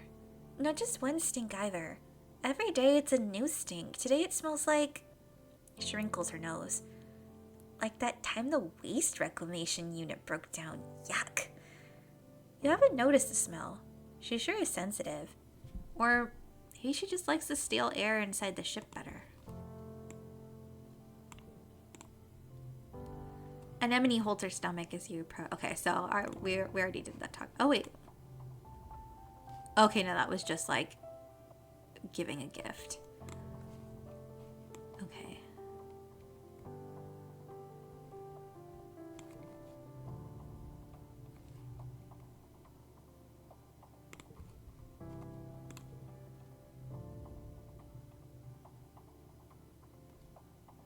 Okay, let's go talk to this.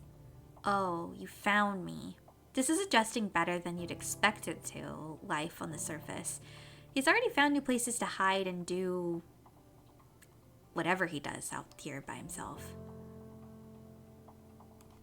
Okay, we don't have any bravery. So I don't know that getting close to this is something that's going to happen anytime soon. Cal looks up at the sky, shading his eyes. I wonder when it's going to rain again, he says. The heat doesn't bother me none, but after a while the plants are going to get all toasty. Okay. Let's talk to Mars. Ugh. I have all these kudos and nowhere to spend them yet, Mars says, sighing. Zeke says the depot won't be open till next year. How am I supposed to show off how much better and harder working I am than everyone else? Something tells me you just aren't. Okay, let's see. Anything new on the notice board? We still have low food.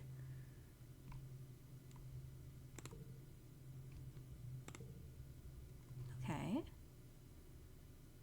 So this is, oh, perception. That's the other thing that we get from doing this. Perception's not bad. And what do we do from here? It's just tough, right? Yeah, but it's a bigger boost to toughness. But I don't have a reason to level up my toughness now.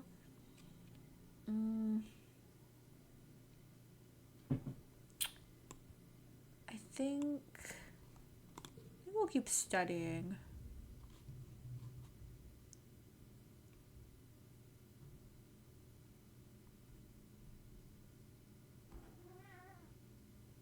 Yes, Doffy. Uh-huh. Tang swipes so quickly and neatly on her hollow palm, and her class notes are so well organized. Professor Howell shares them with the rest of the class as an example of good note-taking. You're embarrassed about how sloppy your own notes look in comparison. Alright. We've got a lot of ones.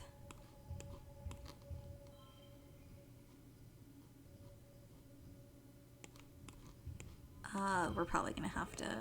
no, we're fine, actually. Victorious! And our stress is still pretty low. I guess we'll earn money next. Early Wet. That's a great name. I like the change in season names here. Tangent is watching a construction crew build scaffolding for the new engineering pavilion. They're using mushwood, which is so light that one person can easily lift a 10-meter-long pole and stack it into place. She points toward them. Human beings are so great, don't you think? Before we landed, this was all just dirty jungle. Now it's civilization. I've been learning about adaptability in writing in biology class. The books say it's what sets us apart from the animals. Like, we don't need fur because we can make warm clothes. And if it's too hot, we can make air conditioners instead. I mean, that's rude. Tangent rolls her eyes at you. Maybe, but even if they do, I haven't seen any sign of intelligent life here. It's just those big dumb xenofauna. Tang looks skeptical. They're still animals, Sol. Maybe they're just pretending to be nice so you'll feed them. You're lucky it didn't eat you. She folds her arms. Dorb's moth look cute, but one can eat through a bag of rice in less than 30 minutes. Even an herbivore can be dangerous. It doesn't have to want to eat you to be able to hurt you. Together you watch as the foreman puts the blueprints for the scaffolding onto the floating screen of her holopalm and raises it to the scaffolding to check their progress. I like to see an alien do that, Tang says primly. Humans look defenseless and weak, but we're the strongest species in the galaxy. Who else can literally bend reality to their will? Not a stupid alien, that's for sure. Wow, Tang. She puts one finger to her chin. I'm living proof that humanity is greater than our biology, she says. All of us are, really, with our genetic enhancements. We're the next step in humanity's evolution from great ape to galactic superspecies.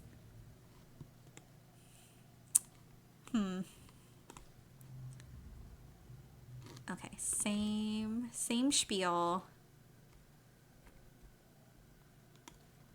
Okay, this is thinking something. Cal's mom, Tira, is sitting with Cal against the makeshift fence that surrounds the gardens. Cal looks absolutely shattered, and Tira rubs his back comfortingly. He sees you and musters up a brave smile that doesn't reach his eyes. Hey, Solike. It's good to see you. It's pouring rain, and everyone's trying to stay dry under the grass-roofed palapas. Everyone except Dis. Off in the distance, over at the wall near the sports ball field, he's definitely skulking. Okay, we need perception greater than 15, which we do not have. Dang it. I guess tell someone. You tell Security Chief Brett that you saw Dis up to no good around behind the garrison. He's too distracted trying to put buckets under various leaks in the roof to pay you much attention.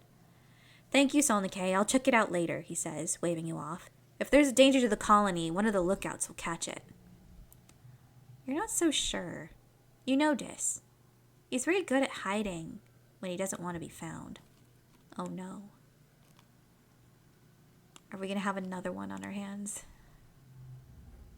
If your mom already said no, I agree with her, your dad says without looking up from his work. I know you two disagree about things, but she's still your mom. Okay. Doing this helps our perception, so we'll go do that for today. Oh, hi, Sol. Marzipan looks bored.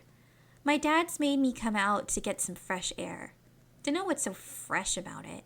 It's always full of acid snow or pollen or water.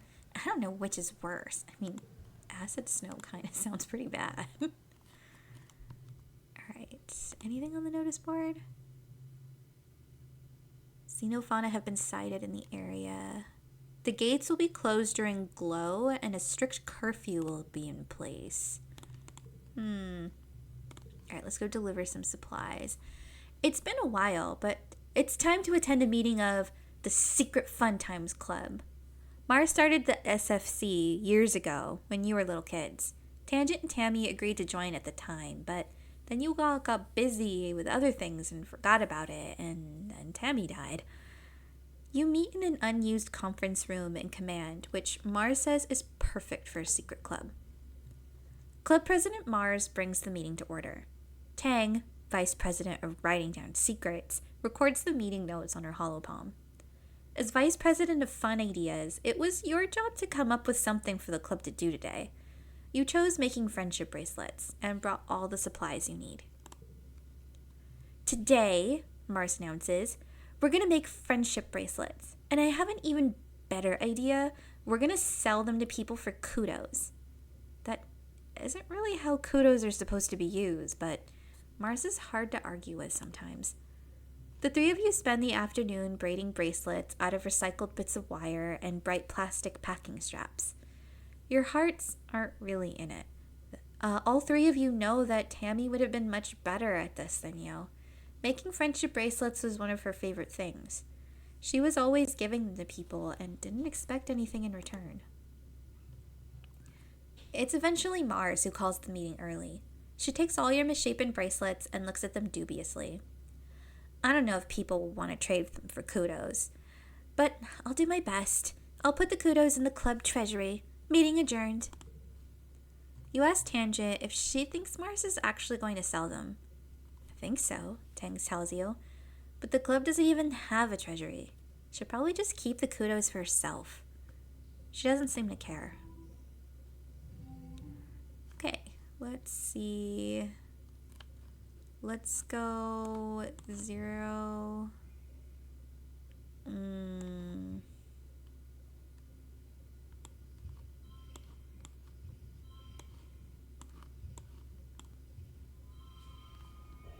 Yay, we did it.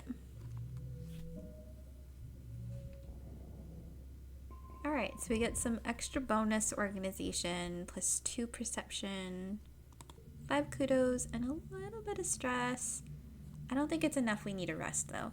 You're having a terrifying familiar dream. A monster crashing through the walls. Unfathomably large. Every part of it wriggling and moving and searching for something. It tramples through the colony as you watch helplessly. Time shifts to the wreckage of your home. You're picking through it, looking for something. Tears streaking down your dust-covered face as you lift heavy pieces of debris, searching. You wake up shouting, "No!" But your voice is drowned out by a deafening rumble from the skies outside. The bedroom window is covered in water? It's pouring down from the clouds. You guess this must be rain, but you've never experienced it before. There's a bright flash from outside, then another crack and rumble, thunder. Must be a thunderstorm. It's still the early hours of the morning. You've already almost forgotten your bad dream, but you're too unsettled to go back to sleep yet. The rain beats down on the roof of your quarters, joined now and then with great peals of thunder like the footsteps of an angry beast. Hide under the covers till it's over, run outside and play in the rain, go to your parents for comfort. Okay. I don't want to bother my parents. And going outside to play seems kind of like the opposite vibe that we're getting, so I'm going to hide. You cry a little bit and feel better. Weather is scary. Who knows what it will do next? Oh, that helped us de-stress. That's nice. All right, so we're in the mid-wet season now. I'm bored. This is boring, Mars complains, stamping her foot. All the adults want to do is work, and they're not paying attention to me. Okay. You do that.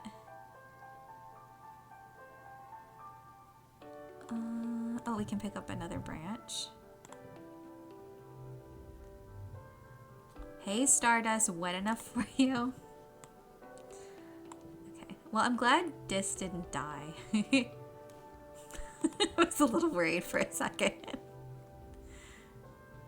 Okay. Oh, he's so depressed. It's so sad.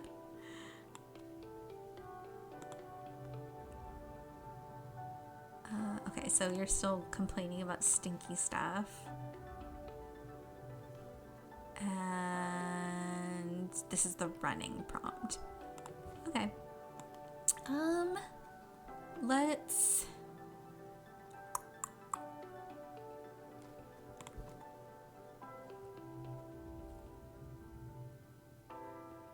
Let's do science today.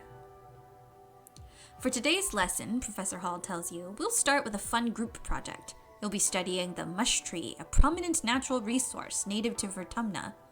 In the ideal conditions, it can grow at a speed of over 1 meter a day and have a diameter of up to 30 centimeters.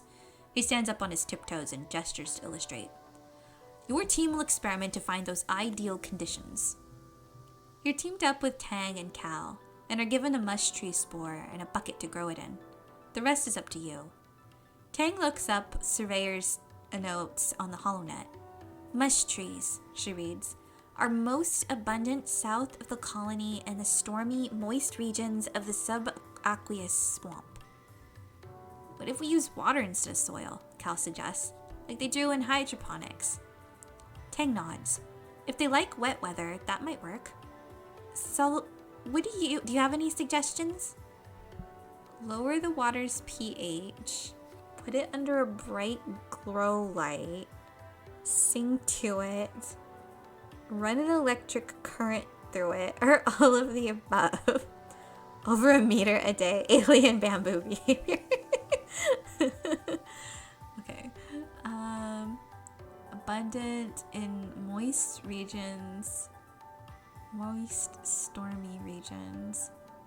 This would make it acidic.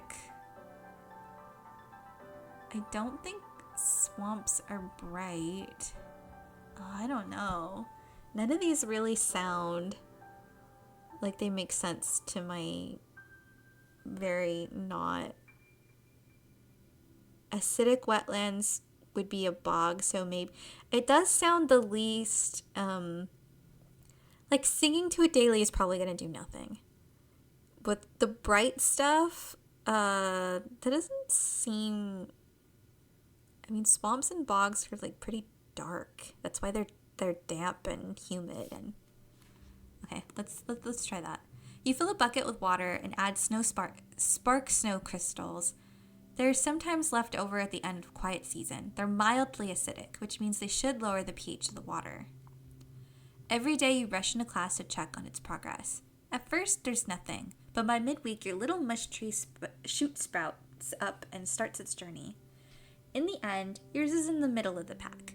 Seeing as mush trees don't usually grow where there's spark snow, you're able to conclude that they probably don't like acid. Okay. Let's go 0, 2. Maybe it was electricity. Electricity seems more likely to me than the light or the singing. The singing is throwing me off. Okay, but we still got bio points. That's all that matters. And we got some reasoning. All right, so now we're in the late wet month. Almost done with our first year.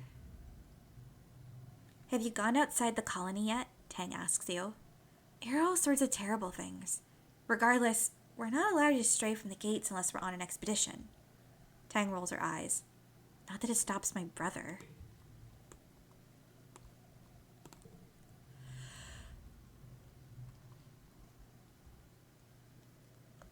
Okay, so this is the same mush tree prompt. Is this a thingy? Okay, no, it's not. Okay, don't feel like playing today. Dis is sitting on the ground just outside the gate, under the watchful eye of someone working in expeditions. We're just stuck here as we were on the ship, he mumbles, but he doesn't say anything else after that.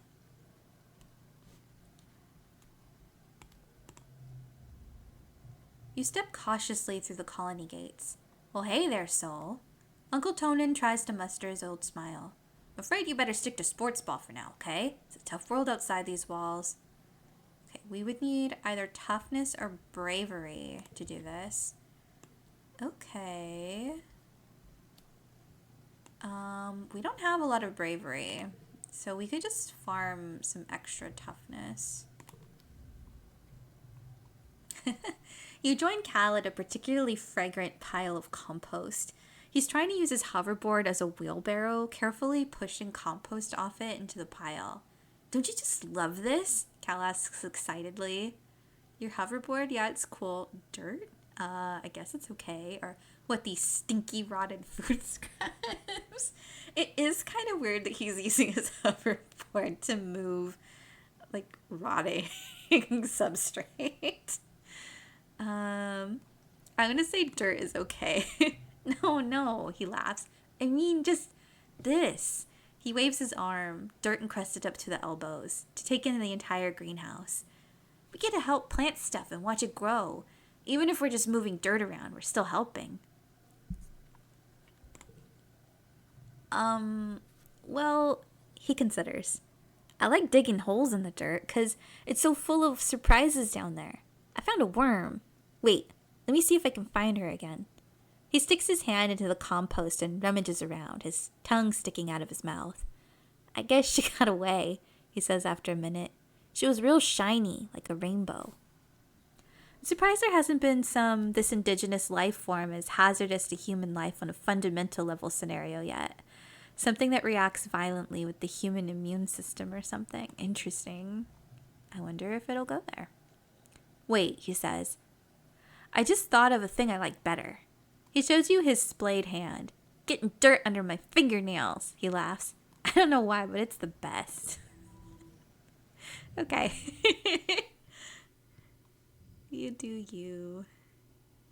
Let's see.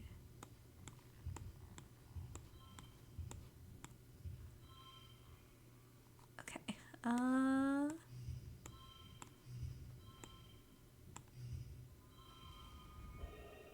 Half expecting Cal's rainbow worm to be jinxed now. It's actually this foreboding omen. Alright, we got a good amount of tough from that. The days have been getting shorter, with only the yellow sun barely skimming the horizon.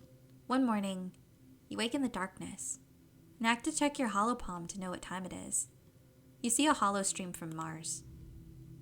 Good morning to all of my pals, if you can even call it morning. They've named it glow season because, everything is crazy glowing out there in the dark. I'm staying the heck inside for the next month.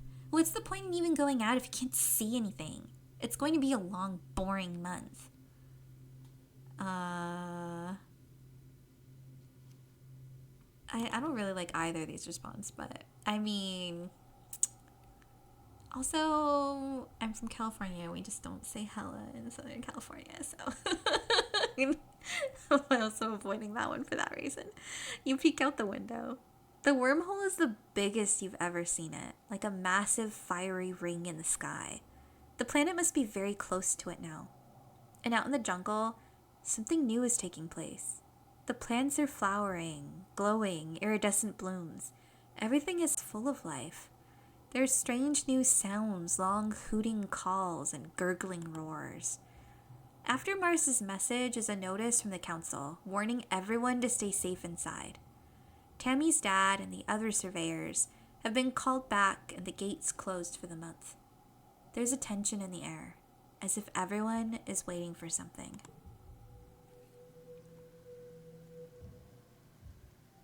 Love how a big spooky vortex in the sky looming close is a casual observation.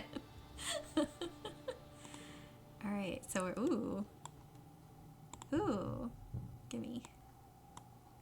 What are you doing, Dis? Dis is staring off into the wilderness outside the gates. Feels different, he mumbles. Don't know how, just different. Surely there's nothing to be concerned about. Surely. Anemone blinks at you in the dark. It's so creeptacular, she breathes. It's perfect for hide and seek.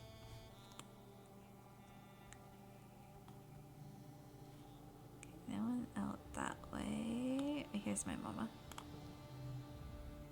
Saul, your mom stops you as you walk by. What are you doing out of our quarters? It isn't safe out here. I'm going to school.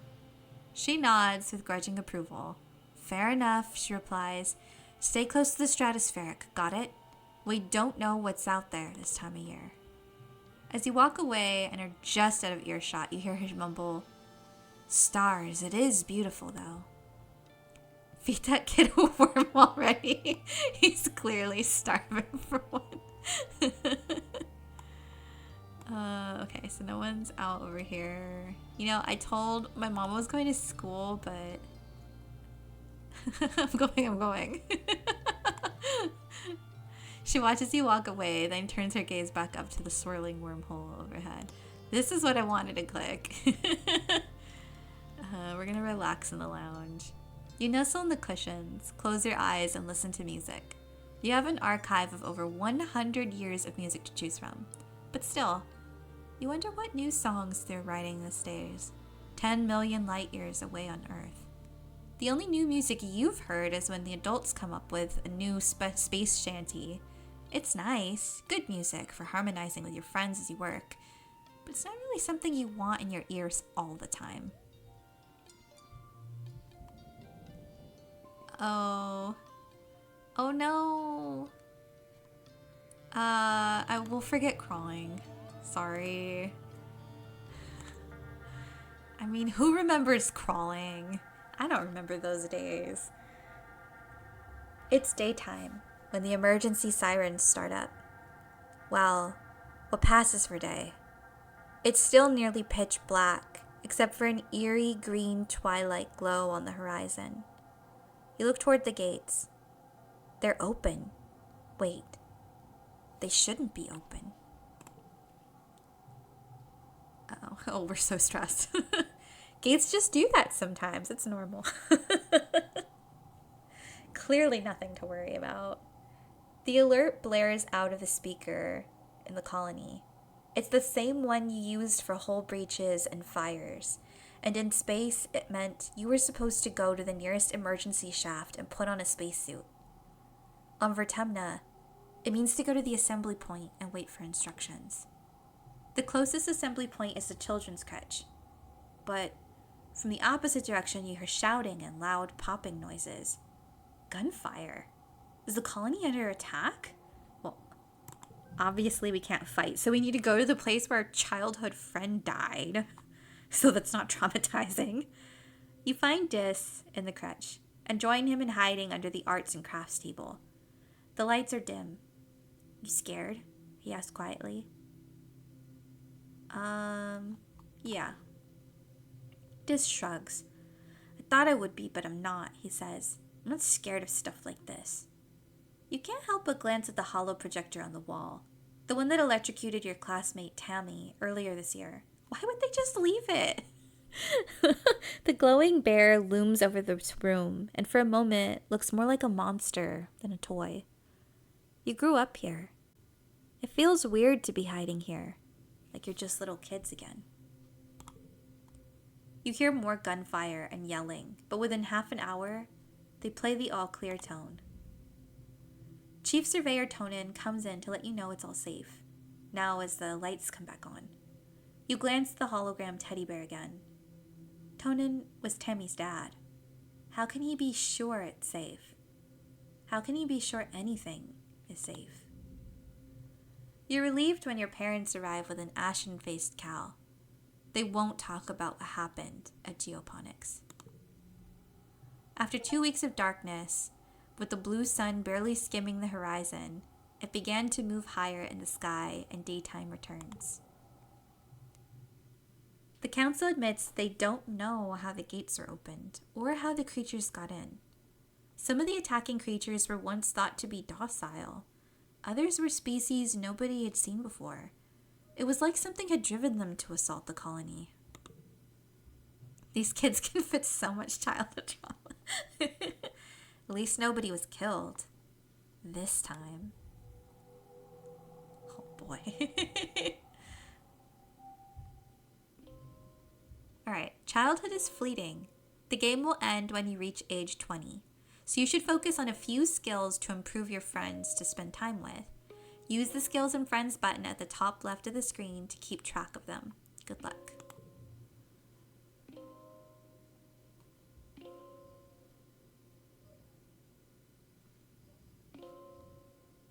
So these are our 3 highest friendships. So Tangent, I think, is reasoning. Cal is biology, and Anemone is tough. I think she's tough. So that's what we would be focusing on if we're going to do well with them. All right, so we're one year older. Tangent is standing still with her face held up to the sky, letting blue snowflakes land on her cheek. They melt almost immediately. She doesn't move as you approach. After a minute, she winces and rubs her eyes. It stings, she says, because it's made of acid. Tang nods. Professor Howell says it isn't harmful, and is an important part of the natural cycle here. It freezes at 12 degrees Celsius and turns into tiny crystals that are so heavy they fall from the clouds. You could see them under a microscope. She sticks her tongue out and lets some of the flakes fall on it. It tastes kind of sour but sweet, she observes. Fascinating. Ting pulls a sample jar out of her coat. We know what it's made of, but our understanding is incomplete, she says, and places the jar outcropping of rocks. The big mushrooms changed in shape and color before the snow began to fall.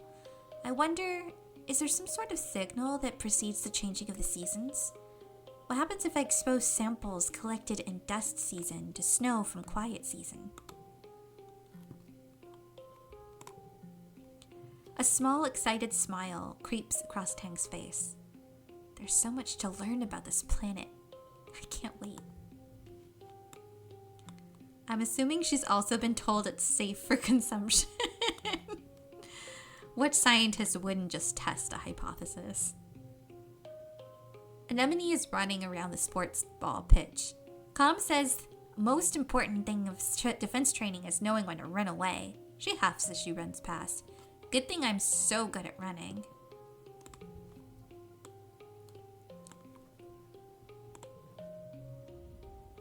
Dis is perched up on a high rock, silently watching the forest.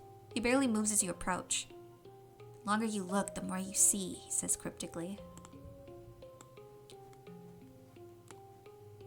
I think we're still too low for this. Oh yeah, we need 20. And we have 0 bravery, so toughness just makes more sense to focus on. With a mystery life cycle on a planet with life that's just seemed suspiciously coordinated, giving me Sid Meier's Alpha Centauri. Interesting. Cal is leaning on the garden fence, looking out at the colony. That attack was awful, he says quietly. I did something I'm not proud of. People still got hurt. He sniffles, rubs his face. All the adults tell me that it's okay because I had to do it. That it was brave. And it protected the colony, but I don't want to hurt anything. Not even a monster.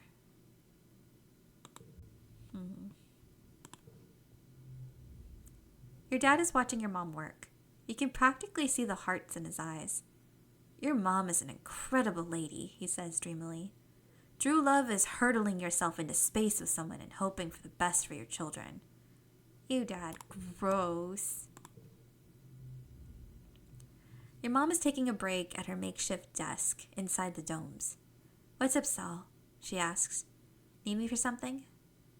Okay, we need to be more organized to do that. Mars is leaning over a hollow screen, chin in hand.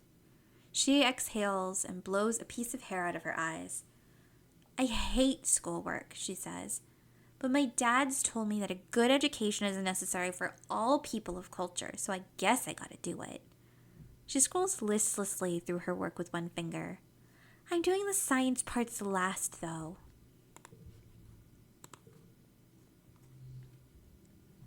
Okay, so colony security rating is 0%. That's different. Okay, we're not doing that today, though. We're going to continue to increase our toughness. Oh, you're pulling weeds from the garden beds when you see Cal scurry past you, moving with a purpose. He doesn't even stop to say hello before he disappears into a barn. I will follow him. You slip into the barn behind Cal. He's so absorbed in whatever is in that broken storage box, he doesn't even hear you. You can do it, he whispers. Come on, go, go, go. You creep forward, but the barn door creaks closed behind you and Cal jumps. So, he says, moving between you and the box, what do you need? Cal clenches his fist. Nothing, it's nothing. Whatever Cal is going to say next is interrupted by a chirping noise from the box. Cal gasps and whirls around, and you both rush forward to look. Inside the box is a pink caterpillar-like creature, about the length of your arm, blinking up at you with multifaceted eyes. Its mouth parts wave at you and make a clicking, chirping noise. It's hatched, Cal says. Hey, little baby, welcome to the world. Dunno, Cal says. I looked it up on the Surveyor archives, but nobody's found anything like it before. It's true. You have no idea what this creature is. Yeah, it showed up in one of the first shipments of mushwood, he says, rubbing its little nose. Just curled up in a little cocoon. It looked like a dried up leaf, but warm. I didn't want to just throw it away in case whatever was inside was still living. No one was using this busted up storage box, so... Oh, that's a huge... I was not imagining it being this big. So when does it start eating people? I don't know, Sus. Your prophecy earlier makes that a very dangerous question to ask. What are you, little buddy? Cal asks. You look like a big old caterpillar, but cuter. The creature yawns, showing off circular rows of tiny, even teeth. It's born with teeth. Oh. It nestles against Cal's neck as he scritches it under the chin. Maybe we call you a dilly pillar? He touches one. That's a very. He touches one of its 6 white cap feet. Socks the dilly pillar. Okay. I'll say I hope nobody finds out. Same here, Cal says. Do you remember Mrs. Manners, the mouse we kept on the stratospheric? The grown-ups wouldn't let us keep her. He frowns. I wonder what happened to her in engineering. Maybe Tang knows. I have to hide her, Cal says, looking around. Think she'll be okay if I keep her in the broken storage box? He places socks gently into the box and closes the lid. Go back to sleep, little buggy wuggy, he croons. Sleep tight. You hope nobody finds out you're bad kids confirmed. Let us make dumb decisions. We're like middle school age. As you get older, challenges can have conditions. The challenge suit, social, mental, or physical, determines what conditions can appear and which decks will work best. Try to collect social yellow cards if you want to win battles for social skills, empathy, persuasion, creativity, and bravery. Interesting. Okay, card becomes physical if we put it there. So let's go 1, 2, 3. That's not enough. Okay. How could we reorder? There we go.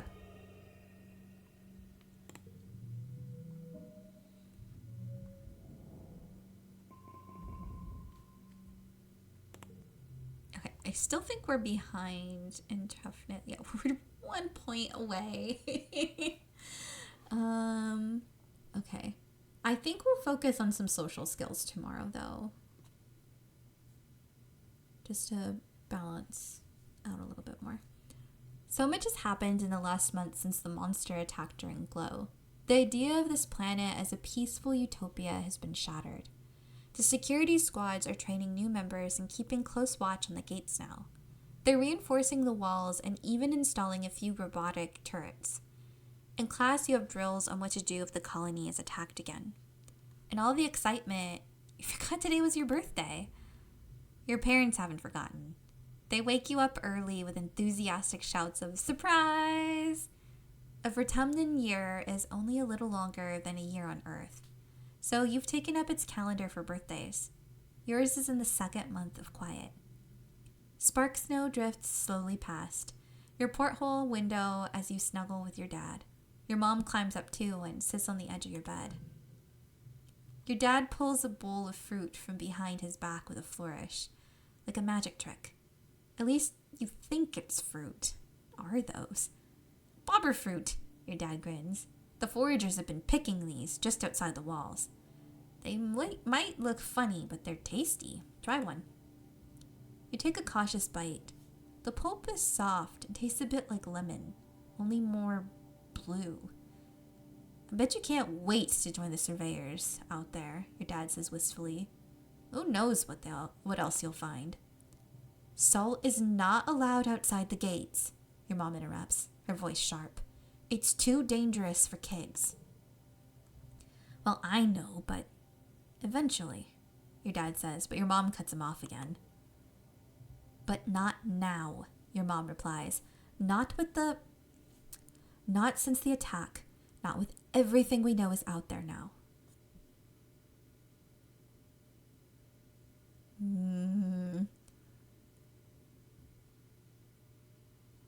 I think this is too rebellious for where we're mentally at right now. I think we need to ease into that as we get a little older. These people are so going to acquire some exotic disease. Your dad hugs you close. Don't worry, Tomato Head, he says warmly. We'll keep you safe. Your mom reaches over and pats your leg awkwardly. I know it's scary, but if you do as you're told during emergency drills, you'll be okay. Nothing is going to hurt you kids while we're around. You'd like to believe them, but you've seen the colony fall in your dreams. How long will it be till those visions become real? Even still, your mom says, it's clear that everyone should know how to defend themselves if it happens again. To be clear, this includes knowing when to run away, your dad adds. Security Chief Rhett's offering self-defense lessons at the garrison. You know, even for kids. If you're interested, you should drop in sometime. Your mom gives you a stern look. And I've heard stories of kids sneaking outside the walls, she says grimly. If I catch you doing that, I'm going to put a chip in your ear. You laugh. What a good joke. Mom doesn't laugh.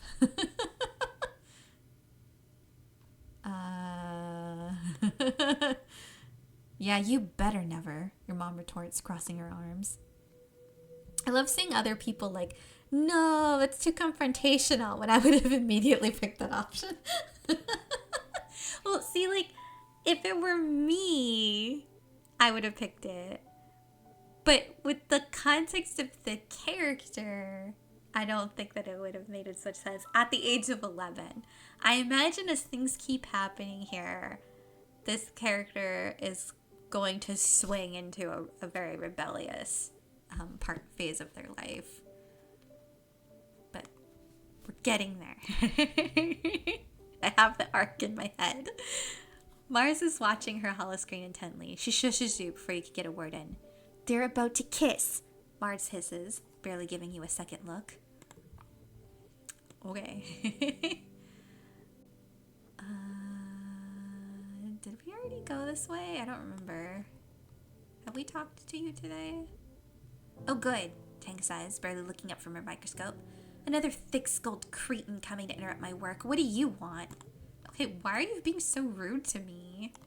I thought we were friends. Anemone holds her palms up to you excitedly. So look! Her palms are covered with a collection of scrapes and blue flaky scales. I'm getting tougher every day.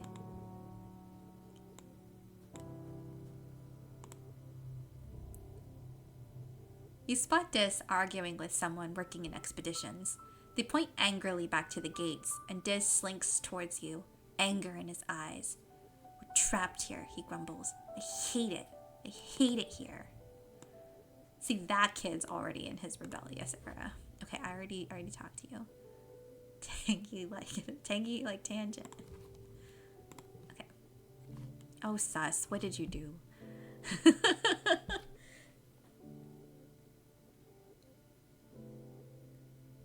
Bit weird for the game to be all, hey, there are words in these Earth texts people shouldn't be saying, and then throw out a disableist slur like cretin.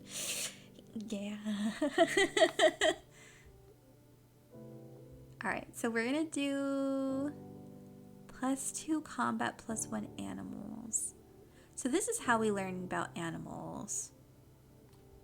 Okay, but we actually need toughness, but I think I'm actually gonna go to school. We're gonna study some humanities, get some social points. You're bringing supplies to Med Bay when you see something unusual. Tangent curled up on a bench, her head pillowed on a rolled-up lab coat. She's fast asleep. You stop and stare. You never see Tang sleeping. She's always so busy. You're surprised she even has time to nap. You turn to leave her in peace when you bump into Anemone. Whoa, Anemone says. She hardly ever sleeps. Like, just a couple of hours a night. Is she sick or something? You look back at Tangent, snoozing peacefully. I'm so jealous of her genetic enhancement, Anemone says, rubbing at one of the scales sprouting on her jawline. She hardly needs to sleep at all. She probably stayed up all night studying for the morning's history test. I did not realize until right now that Anemone has scales. And that makes her name make more sense. Yeah, let's let her sleep. I know about the test. I'm fine. Tang's hollow palm beeps a soft alarm. She sits up and stretches, looking totally refreshed and alert. She sees you watching her and looks annoyed. Just a power nap, she says. No reason to gawk. All right. 5 kudos if total equals the goal. The goal is 15. Okay.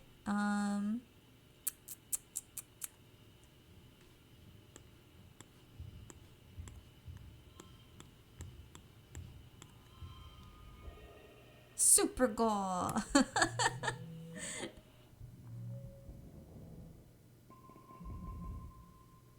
Wow. What a productive class session. Okay, now we're going to late quiet. And I think this will be the last month that we do for today. Ugh, Tang, why? I just don't know why she's being just so rude to us.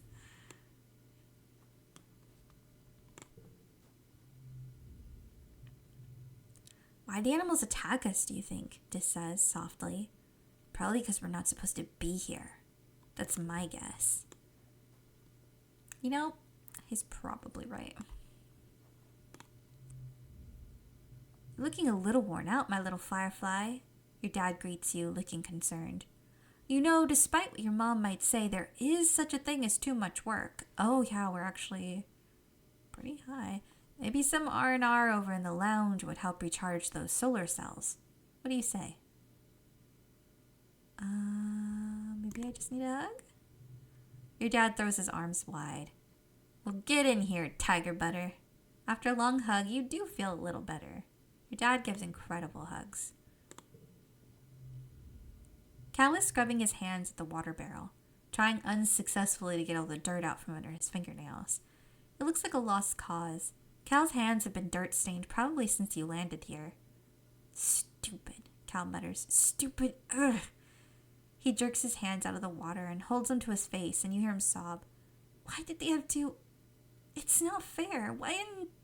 We didn't do anything to them. He wipes his eyes and startles when he sees you. Oh, sorry. I didn't see you there, he says.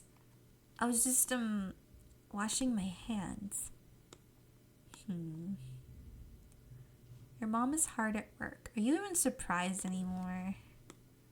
Okay, last person to chit-chat with. Mars is watching her holoscreen. Okay, so she's still watching the same show. Like, how long is it going to be before they kiss? Okay, so we're going to do this.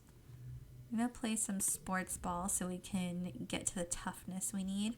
Anemone meets you on the court. She's bouncing from one leg to the other in excitement. My brother Calm is organizing the youth team, she tells you. Kombucha offers you a high five and a greeting, then tosses a sports ball your way. Let's start with a practice game to see what you're good at. You and Anemone are team captains. Pick your team. Calm will fill you in to even up the teams, but he promises to go easy on the other side. Okay, I'm obviously choosing Cal. Mind if I play goalie, he asks. Sports ball is fun, but I don't really like to score against the other team. Anemone chooses kombucha, of course. They bump fists. I'll play spiker. Mars runs to take position. Seems like she's in it for the glory. Hopefully she'll want to share some of that with the rest of the team. You face off 3-on-3. All right, let's. Oh boy, let's see what we can do. So we can only do 3. We can go 0, 1.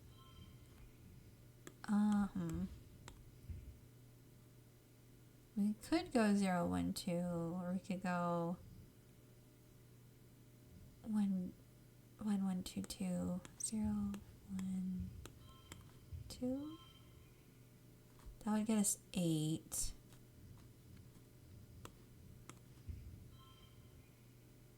That's lower.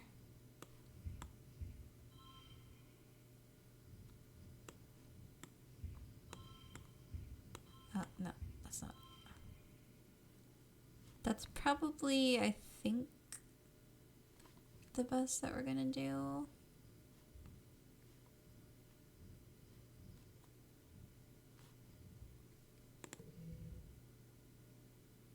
Okay, we get a run of 4 this time.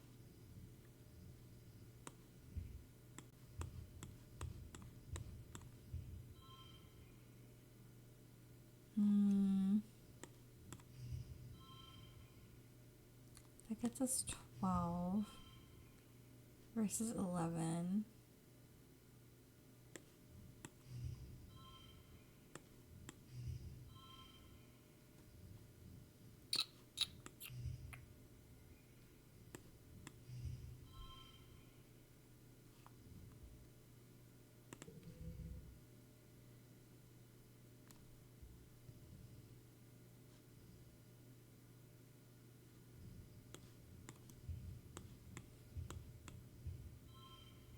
Oh boy.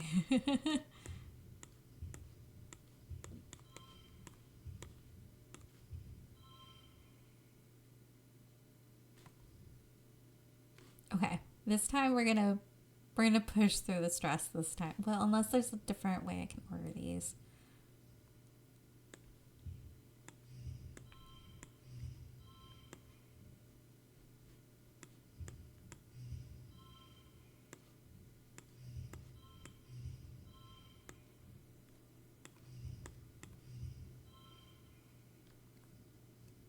No. It worked better that way. Okay, let's push through. We're gonna rest the next month anyway. But this way we win. Cal makes an amazing jump save, but is winded when the ball hits him in the chest.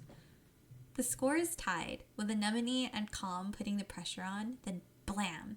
You score the match point with a rad spike, all the way from the net line. Yay! So we get some extra bravery, toughness. We're a bit stressed, but it's okay. Alright, so we're going to stop here. Let me get my little stream ending screen. That was a lot of fun. I'm really glad that I decided to buy this game on a whim during the Steam sale.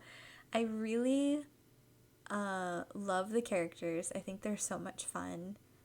The plot is already going in unexpected directions. I was not expecting to lose Tammy so fast.